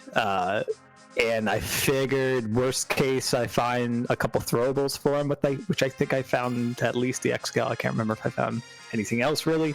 I don't know if that time was really mitigated by the Zero Miss fight or not, but I think it helped a tiny bit. So I figured it was as kind of a wash. It maybe makes a safer Zero Miss fight because I have more damage to make it go faster at the very least. So that, at most instances, I think I could just skip that, like you said, but that time there where Edge was only sporting 2 short swords, I figured why not. And in regards to the ZZ3 practice, it's going well. I'm actually really enjoying these flag sets that we're going with for the tournament, and I really hope other people are as well. I know people have been grinding out the async races and the normal races as well, so it's going to be a really, really good tournament, I think. Yeah, I look forward to watching you, and maybe not so much look forward to if I need to face off against you, but you are excellent. You are looking excellent right now, as are a lot of folks. There is some really high-level play going on right now, so it's been really excellent, and I cannot wait. It's coming up super fast. It's going to be great. But yeah, while we're here, any final thoughts on the seed? It was a good one. It was another fun Lunar Racing Club, and definitely just want to mention that if anyone watching is interested in racing in this club any week, feel free to join up. It happens every Thursday at the same time, and it's a really fun flag set to play. It's a little harsher of a flag set in some ways, but it's also a really good learning flag set, I think. So if you want to try and race at a little bit of a higher level or whatever. Yeah, I totally agree with all of that too, and it's a good way to practice some skills that you don't always get to practice, like maybe early moon, and a lot of those can be transferable to other flag sets that maybe you don't have to go early moon, but maybe you want to go early moon. So there's a lot of potential learning that you can do doing a flag set like this. So thank you so much, Dusty, for letting us watch your race tonight, and congrats again on that first place finish. Thank you both so much, and thank you all for restreaming and commentating this race. Appreciate it. Thanks, GG. GG. Have a great night.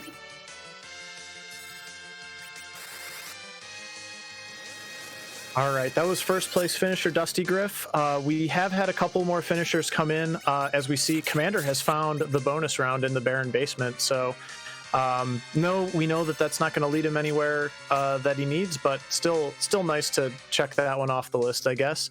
We had Jeebus finish in second place with a time of 1:25.42, Invenerable finishing in third place at 1:32.15, and a Stone Dingley in fourth place, 1:33.12. So we have four finishers across the line at this point, and considering how this seed went, I have to say I'm very impressed with those high finishes for four people already. Yeah, no doubt, and you can tell like how competitive this is. All four of those top names I see quite often at the top, and the fact that they're this close in a seed that definitely had a lot of openings and opportunities here, as you can tell by Commander, who is unfortunately had didn't take the path that leads to go mode, but did end up finding a lot of other options here, such as this mist at Odin. So, if people got caught in these sorts of places, they might, have to check a lot more things and stuff. But there have been a lot of opportunities to go a lot of places, so it's very interesting to see so many close finishes. Absolutely, and Commander's going to be fine. Commander's going to head up to the moon here pretty quickly and be able to wrap this thing up relatively easy himself, I think, as well. So, but yeah, just it's been really fun to watch. I race in this group pretty much every week. It's been so neat to kind of get behind the mic for once and actually watch other people's races of this format.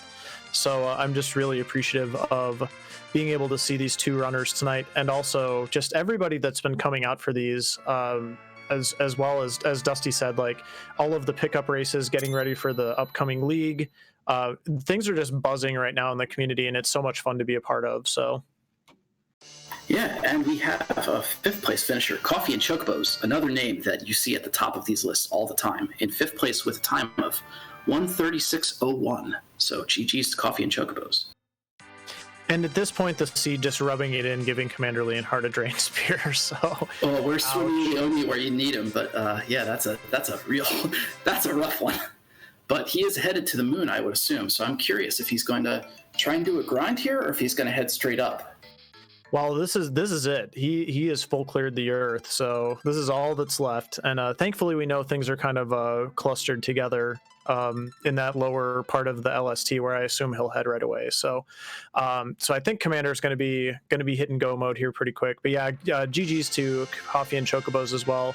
I do just want to give a quick shout out to our two behind the scenes folks. We got SmapeD on the restream tonight, and we've got Marty56 doing the tracking, doing a fantastic job. I've seen Marty getting all the items lit up for y'all, being active in chat, calling stuff out. So really, really great job tonight, Marty, and SmapeD. So thank you so much for helping out. Yeah, thank you both. Marty, you at least one item I found out via your help, so that was very much appreciated. But honestly, everybody that does these restream, it's so easy to do this. Like, I would highly recommend, if anyone is interested, to try and get involved in this. When we get to 3 Zone, we're going to need a lot more help because there are going to be a boatload of races coming very quickly. So, hopefully we can get a lot of those things restreamed, but the more help we get, the more we will be able to show off to everyone. Yeah, absolutely. If you are interested in being a part of the Restream team on the Discord, just we have a Restream leads group. We have a workshop helper group that you can get in touch with folks in those groups to see how you can help out. I know we're going to have some refreshers next week. At least that's my understanding of the plan. To get everybody ready for the upcoming league. And yeah, we wanna be able to stream at least one match a day, if not 2 or maybe even 3 sometimes. So we're gonna have a lot of people competing, but we're gonna want to get as many of those matches on the air as we can. And one other thing that I will just say from personal experience as well is, if you want to get better at this game, one of the best ways to get better at this game is watching other really good people play it. So watching somebody like Dusty play it, watching somebody like Commander, I've known Commander for a while now. Commander has come a long way in a very short period of time and is doing just such a great job racing and getting better. And one of the things that you can certainly do to build your own knowledge base of this game is just to watch other people play it. And it's something that a lot of us who run all the time, I don't know, Groundflier, if you can speak to this too, but like we don't always get to watch a lot of other people's races. So there's actually something nice about taking an evening where I would normally be racing and just watching some other people and just being like, oh yeah, that's like really good play right there. Yeah, I definitely have that issue a little bit, especially because lately, doing all the 3 Zone stuff, there's these async races that we can all run, which, basically what an async race is, if you're not familiar, is somebody sets that up and you can join the group and run it at any time and just punch in your time. And then, you have a couple of days to do it while the room is still open. But when people run those, they have the little code number on it. And so I know whether or not I'm going to run it. So I end up not watching other people stream when I'm going to run that specific async. So I do try and duck out of certain places. But yeah, watching people play, honestly, of every skill level has been really valuable. Watching people improve, watching people play different races or different flag types and everything like that. Like there's so much to gain from this. And you can see it, especially in Commander, who has been getting a lot of practice in the last month and has made extreme gains. Like, I think he and I were probably relatively even at the beginning of the month, and I feel like he has surpassed me quite significantly. But he is getting so much better, and it's great to see like so many people getting better, and just everyone's getting ready, and everybody's hungry. People want this 3 Zone action coming, so it's going to be so exciting, and there's so much just joy and competitive excitement and everything in this community that we're all so excited to have this happen. It's going to be amazing. Yeah, it's going to be so much fun too, and just the floor for the skill level of this community has gotten so high at this point that, I mean, I know I'm just speaking for myself as somebody who I had a good finish in the Fabul Gauntlet, but I don't feel safe at all. Like, I guarantee you, I think the way they're doing the groups is like it's going to sort of protect those of us who were seated in the Fabul Gauntlet a little bit, but I'll tell you, like, they're going to put somebody in my group of 4 that I'm going to have to play against that I do not feel comfortable playing against for sure. So, and it's just one of those things, like, especially with a flag set and a randomizer and the way these games go, anybody could win on any night. There are no guarantees. So. Yeah, I mean, with the even playing field that a lot of these folks have at this point, like, so many people are getting so good and so fast that if there's just a slight deviation in course, that could be a huge difference maker for anybody. But yeah, you're right. In terms of the group seating, it's going to be groups of 4, and I think anybody that made the top 32, maybe it's the top 16, are going to be separated into a group. So you won't be facing off against anyone else that made it as far as you did in the Fabul Gauntlet.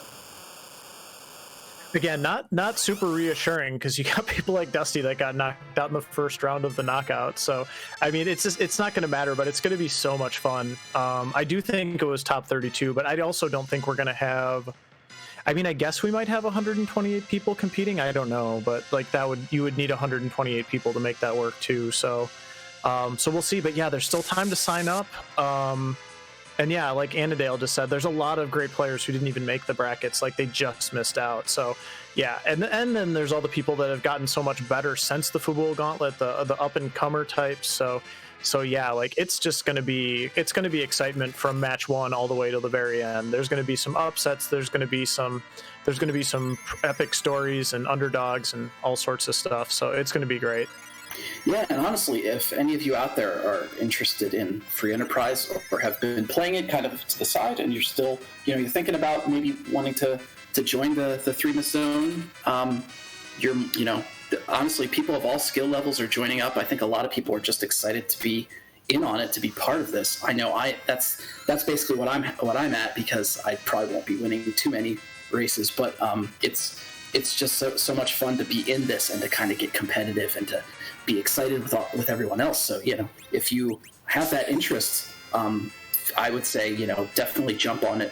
You have until, I believe, August 1st to join up. All you need to do is get on the Discord, and there's a sign-in sheet. So I would highly recommend, if any of you are thinking about it, to go for it. Indeed, yeah, and the hype is real. It's fun. If you just wanna like dip your toe into, like, it should be pretty casual as well. So, and even if you just want to enjoy the flag set on your own, or just be a part of the community in other ways, I think that'll be fine too. So, but yeah, we gotta see if Commander can figure out this Golbez puzzle here. Hopefully, knows the Piggy strats, or a lot of times it's Piggy Mini. Like, you'll do Piggy on your it won't matter so much in this spot because Golbez does so much magic damage, but if you don't have a spot where Golbez could basically kill himself with his own spells, generally what you will see people do is Piggy on their melee characters and Mini on their mages, because the Piggy doesn't change the melee attack and the Mini doesn't change the magic ability. So we'll see here what happens. Yeah, it looks like he hasn't done the Piggy strat just yet, but honestly, if he can get that Star Veil off fast enough, if he has, maybe if he changed the battle speed, that might make it a little easier for him too. But I'm curious to see how this goes.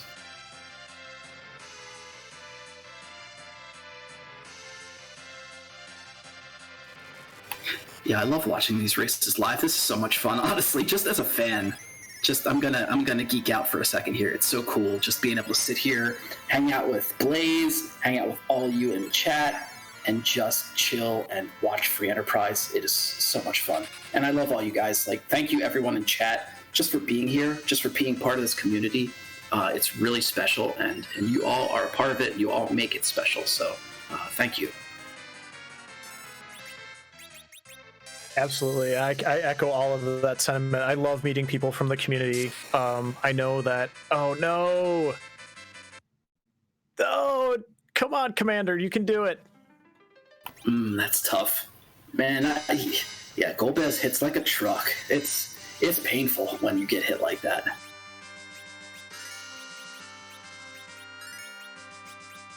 Ah, here we go. Yeah, we got it. We got it now.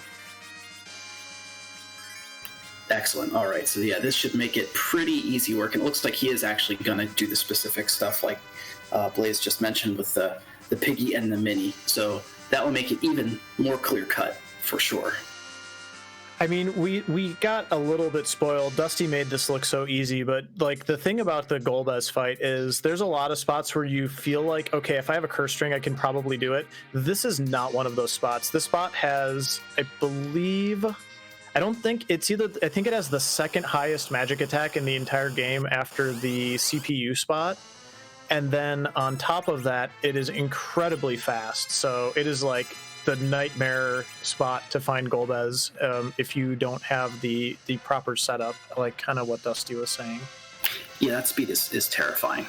And also, while we are hanging out here for a second, I just want to add in, there have been a couple of finishes since last we checked in.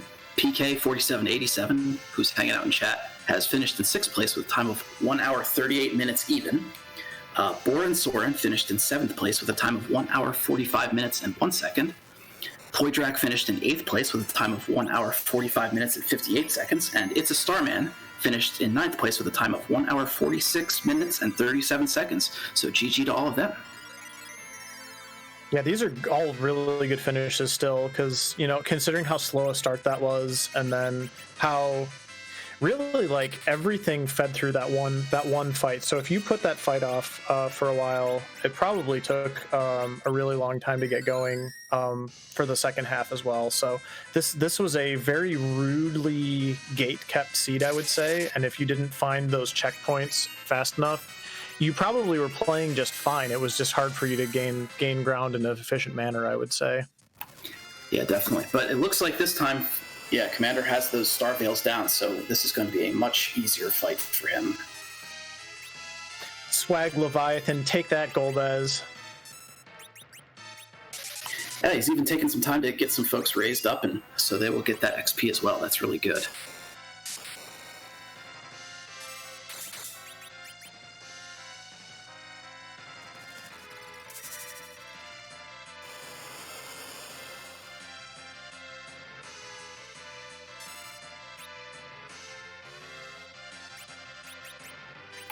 It's funny seeing the Leviathan, of all things, just doing like piddly 4,700 damage, where Golbez is casting Fire 2 on himself and doing almost as much.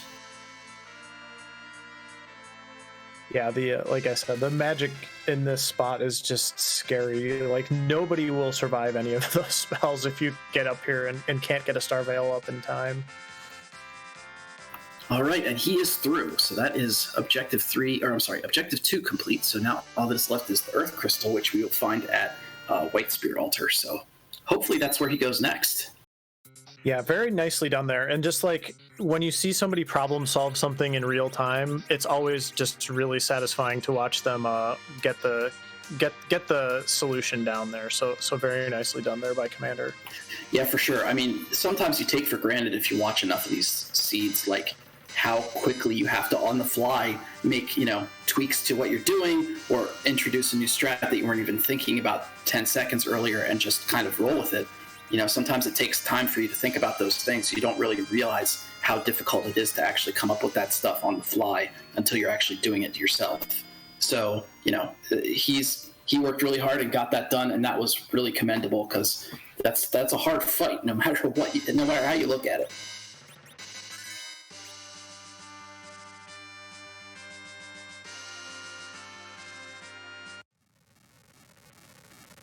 Excellent, and he is headed to go mode time, so that is awesome to see. I'm curious what he'll do in terms of a grind if he really needs one. Yeah, he probably could use a little bit of a grind here. What he's going to do in terms of setting himself up for Z. Yeah, he's definitely going to need some more XP, even if he is able to get a couple life glitches off here. So we'll see what he decides to do to kind of round things out. But yeah, nice to see Commander about to get himself into go mode here. Absolutely, and I love the sportsmanship of this community as well, because we're all rooting for each other to win. Nobody's rooting against anybody. You always want to see good outcomes. And yes, he's getting those life glitches in.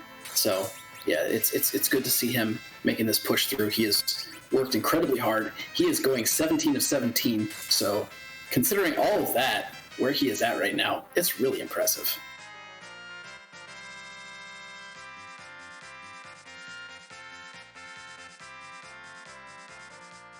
He's about to get the good news here that his long search for the Earth Crystal is about to be over.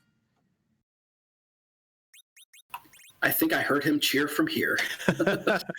Oh man, you never want to last location stuff. Let me just, that's all. You never want to know going into a fight well, it's got to be here because I've checked literally everything else and avoided that feeling tonight. So that's a good thing. Yeah, that's excellent. And he did check a lot, but yeah, if he had gone top down, he inevitably would have ended up doing that. So this, going with what you're required to do, was definitely the quicker call here, no matter what, because then you go to the White Spear and you get that Earth Crystal. So it's good to see that you don't have to clear everything this time around. And he's doing the swag Moon Whale landing over by Troya, so he's going to freak out all of the residents there who are wondering why this enormous mechanical monster is flying right next to their town. It's okay, it only takes up 1 tile, everyone, we swear.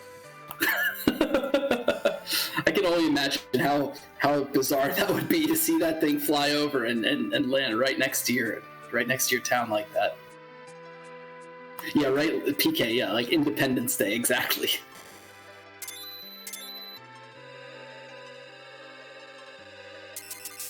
And just like that, he's in go mode.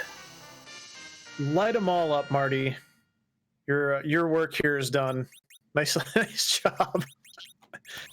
Yeah, pull out those 17. Oh, I see some people already have 17 out of 17s.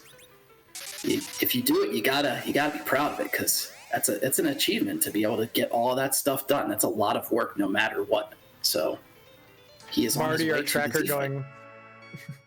Marty, our tracker, going 33 out of 34 and 8 out of 8 himself. So nicely done, Marty. Yeah, goodness, a lot of work for him. Make sure you put a little ice on that finger tonight.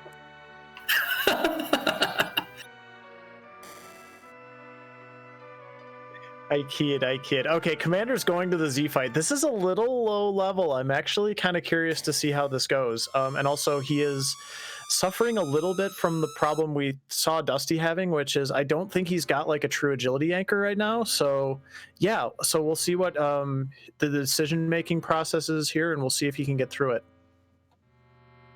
Yeah, am I mistaken? I think he had Fu in the middle, so I'm curious if he has Fu with a curse string on, because that's one of the downsides to Fu as an anchor is that you don't want to hamstring his ability to do damage for you, but he is a good anchor because his agility is static for most of his leveling at 20, and the curse string will drop him 15. So 5 agility ends up being a pretty good agility anchor number for your middle slot, but if you put that on him, then you're lowering all of his stats by 15. So he ends up doing a lot less damage with spells, which if you're doing all melee isn't a problem, but it can definitely make your team a lot weaker. So you got to be careful when you want to do that. It's not always the right move.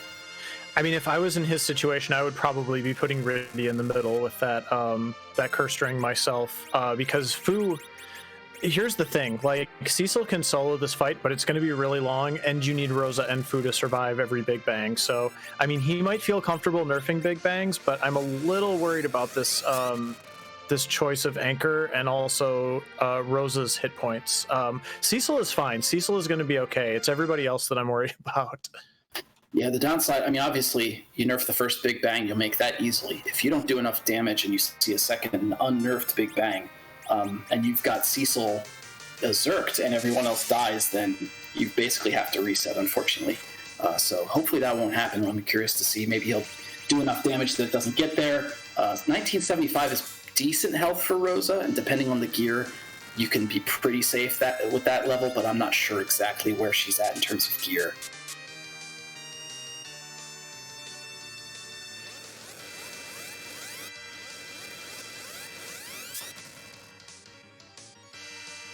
Well, Shrewdness decides to help out a little bit here on the front end, nuking right into that reflect ball, so thank you. Yeah, I love seeing that. Whenever that happens, like, thanks, I got that free damage, and one of my characters isn't down, so I definitely appreciate that little heads up there from you. 20% of the time, it works every time. Hey, we got Scala in chat. Scala, we love this sprite. Was this a you one?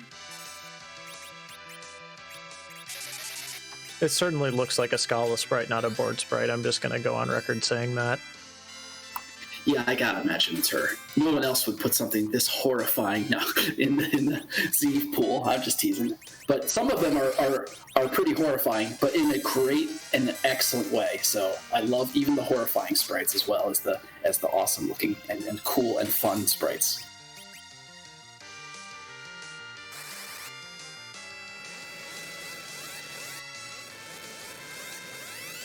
All right, so we're gonna see Commander. The big question here is, well, I guess there's two. So big question number one is, can Fu and Rosa survive a unnerfed Big Bang? Big question number two, which is kind of like 1A, is are we going to see Commander try to nerf the Big Bang? Yeah, that's super what I want to know too, because nerfing Big Bangs, I mean, the first one is easy. You can do it basically as soon as the name changes over and the Z sprite changes over. I think you're basically able to do the Silk Web or whatever you're using to nerf and get that set up. But doing it anytime after that, you have to be a lot more precise. And I definitely do not have that precision down very well yet. So I'm curious to see if he goes for it. One of the downsides, if you don't have that precision, then you're just going to end up giving yourself a counter nuke plus a full Big Bang, and that could be really catastrophic. So sometimes if you're not perfect at it, it's not worth trying in every situation. He did go for it. I think what happened is he actually pushed to second phase here. So gonna have to do it all over again. But at the same time, I do think the way that Commander did try to nerf that, which roughly speaking, I mean, it's not a perfect science, but the way you want to do it is, and like Ground was saying, the first one's easy, just literally anything after the transformation before the first Big Bang, because he doesn't reset his magic power during that first cycle. But anytime after that, you want to do it after the shake. And as long as you go after the shake, so he's trying it again here with the crystal. If you do it too close to the shake, sometimes it doesn't work, but generally speaking, if you go after the shake and you use something that doesn't have too long of a delay, you should be able to nerf it. Oh, and he's got rocks, so doesn't even have to worry about that Big Bang. This is pretty much wrapped up. Awesome. Good to see. Well, okay. I don't want. Oh, except he does have a counter nuke. Sorry. There is a scenario in which this does not end well, but I think he's going to be okay. And then he gets the reflect nuke on top of it. Love it. I love it. This is actually really good, and I'm very impressed continually by people who will go for the nerfing the Big Bang strats, because it is a way that you can kind of cheese the fight a little bit. And there it goes. So nicely done by Commander, finishing with a time of 1:59.20. Yeah, GG Commander.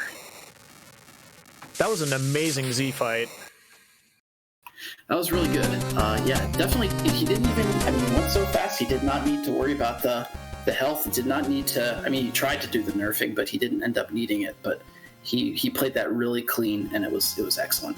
So good to see. After all that work, he just kind of cleared the room at the end.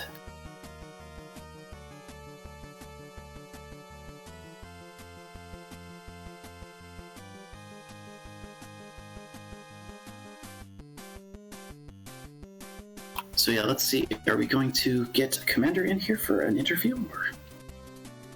Checking right now, we're gonna see on that. But again, GG's to everybody tonight. This was a really great race. I love showing off this racing flag set. It's my personal favorite, and I'm really glad. Ground, I'm glad we were able to commentate a race together. This was super fun, and I hope everybody enjoyed it out there in free enterprise land as well. Yeah, honestly, you make this a lot easier. For me especially, I'm very kind of shy, so it's really good kind of being able to just banter back and forth with you, and it felt comfortable the whole time, so I really appreciate working with you.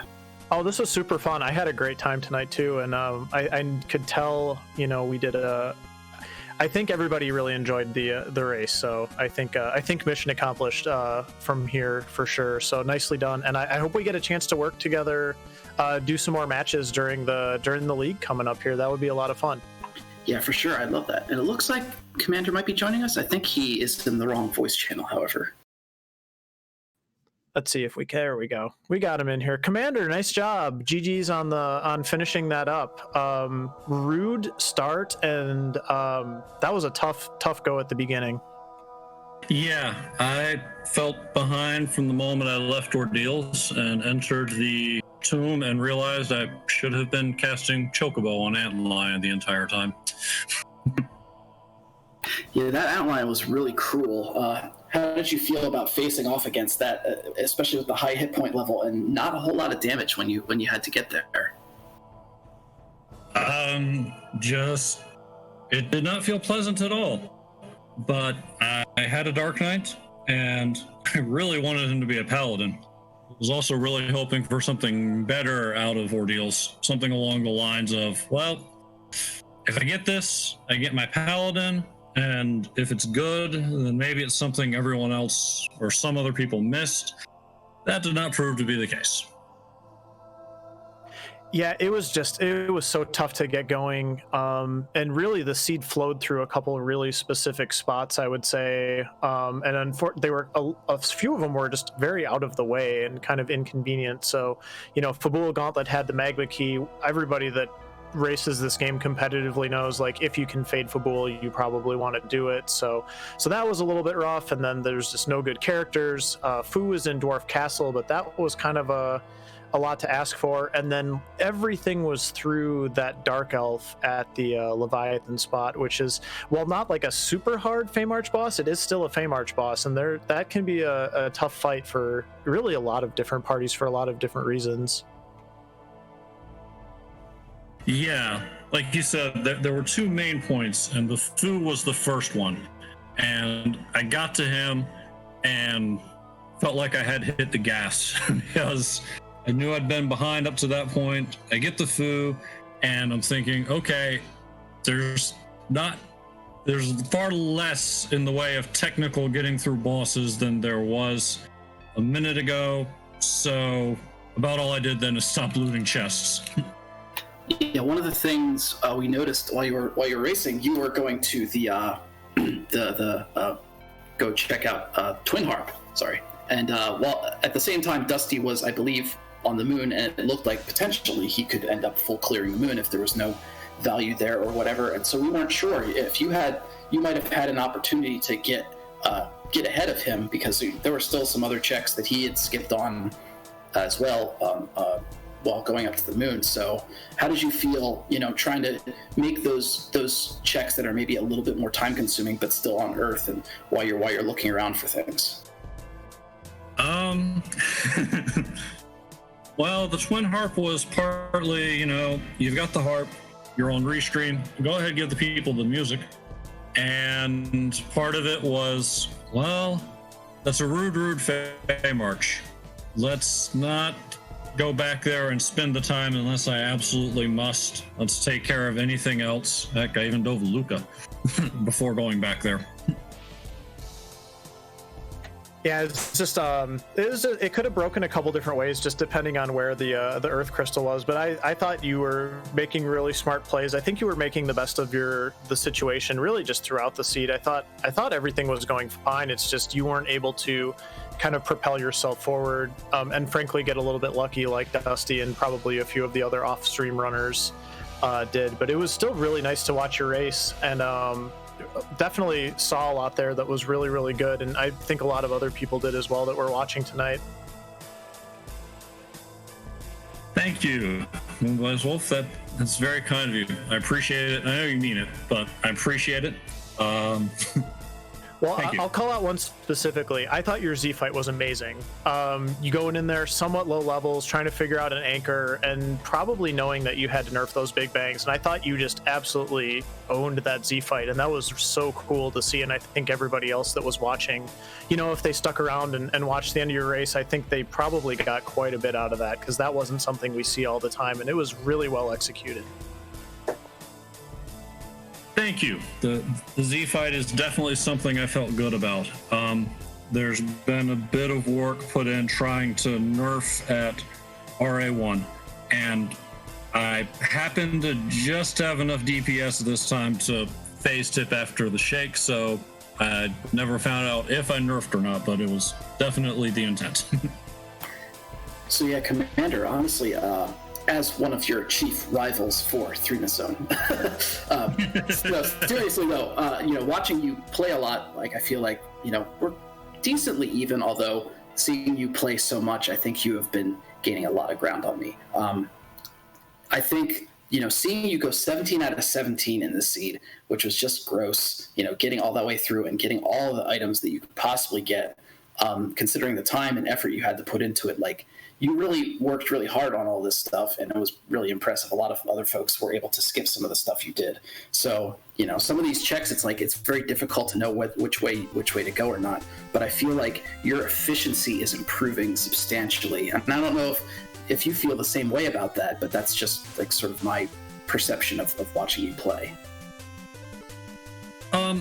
Yeah, definitely. Compared to just a month ago, I can definitely see a lot of places where, like you say, the efficiency, the marching through certain fights, getting things queued up and menued up, I've definitely noticed it myself, and I'm glad that it came through on this race. Thank you. So I think we got one more question to ask you because it's looming. It's only about a week and a half out, and I know you are probably one of the top couple people rolling those asyncs, getting ready for Zemus Zone 3. How's your preparation coming, and what are you thinking for the league here for Commander? Prep's going well. Got some things ironed out for group that I like, but I'm still constantly examining it. I just today changed up my overworld routing because I felt that was taking me a little too long, and found something that I'm trying out, and hopefully it does. If you're asking my goals, my predictions for myself, my goal is to get into the Magma group. I feel like that's a reasonable goal for a first time in, but regardless, even if I end up going 0-6, I'm looking forward to the tournament experience and having a great time. Yeah, for sure. It's going to be just fun being part of it. So, no matter how things roll for you, I wish you the best of luck. Unless you're facing off against me, then I hope you get totally obliterated or stuck in some really terrible path that you're. No, I'm sorry. I'm just teasing you, of course. Well, seriously, though, all right, man. Right, We're good. We're yeah, good. seriously, though, I wish you the best of luck, and it's going to be so much fun, and I just cannot wait. And I know you can't either. You've been so champing at the bit about this, and you are so excited. It's going to be the best. So good luck on that, and again, congratulations on this run. It has been a lot of fun to watch you, and thank you so much for being volunteering for the restream, and thanks for letting us watch. And thank you again. GGs. Absolutely. Thank you for having me. Always happy to be restreamed. Thanks for taking care of comms, Moonblazewolf, Groundflier. I'm looking forward to going back and watching Dusty knock this out in first place and listening to your comms. Marty, thanks for handling the tracking. Smapety, thank you so much for handling restreams. And Dathis, thank you for channeling your spirit into that Bygone Kainazo combination at Baron Castle. I thought of you. I think everybody did. That was amazing. Oh man, I totally had forgotten about that. Thank you for bringing that up. And yeah, I mean, you did all the shout outs, so I don't even think we have to do much of anything else here to wrap things up. So any parting words? I know we're going on a raid. Do you want to let everybody know where we're headed next? Yeah, sure. It looks like we're headed over to Martin Broadcloak. I've been in his chat before. He's pretty cool. And he's doing some Z3R Zelda Link to the Past randomizer practice. So I guess we are going to head over his way shortly. So give him some of our free enterprise trademark love, and show him how awesome we are. And thank you everyone for hanging out tonight. It has been an absolute pleasure. It's been a pleasure hanging out with all of you. It's been a pleasure watching the race. It's always fun, and I really appreciate it. So I hope you all have a great night. Take care of yourselves, and peace out, everyone.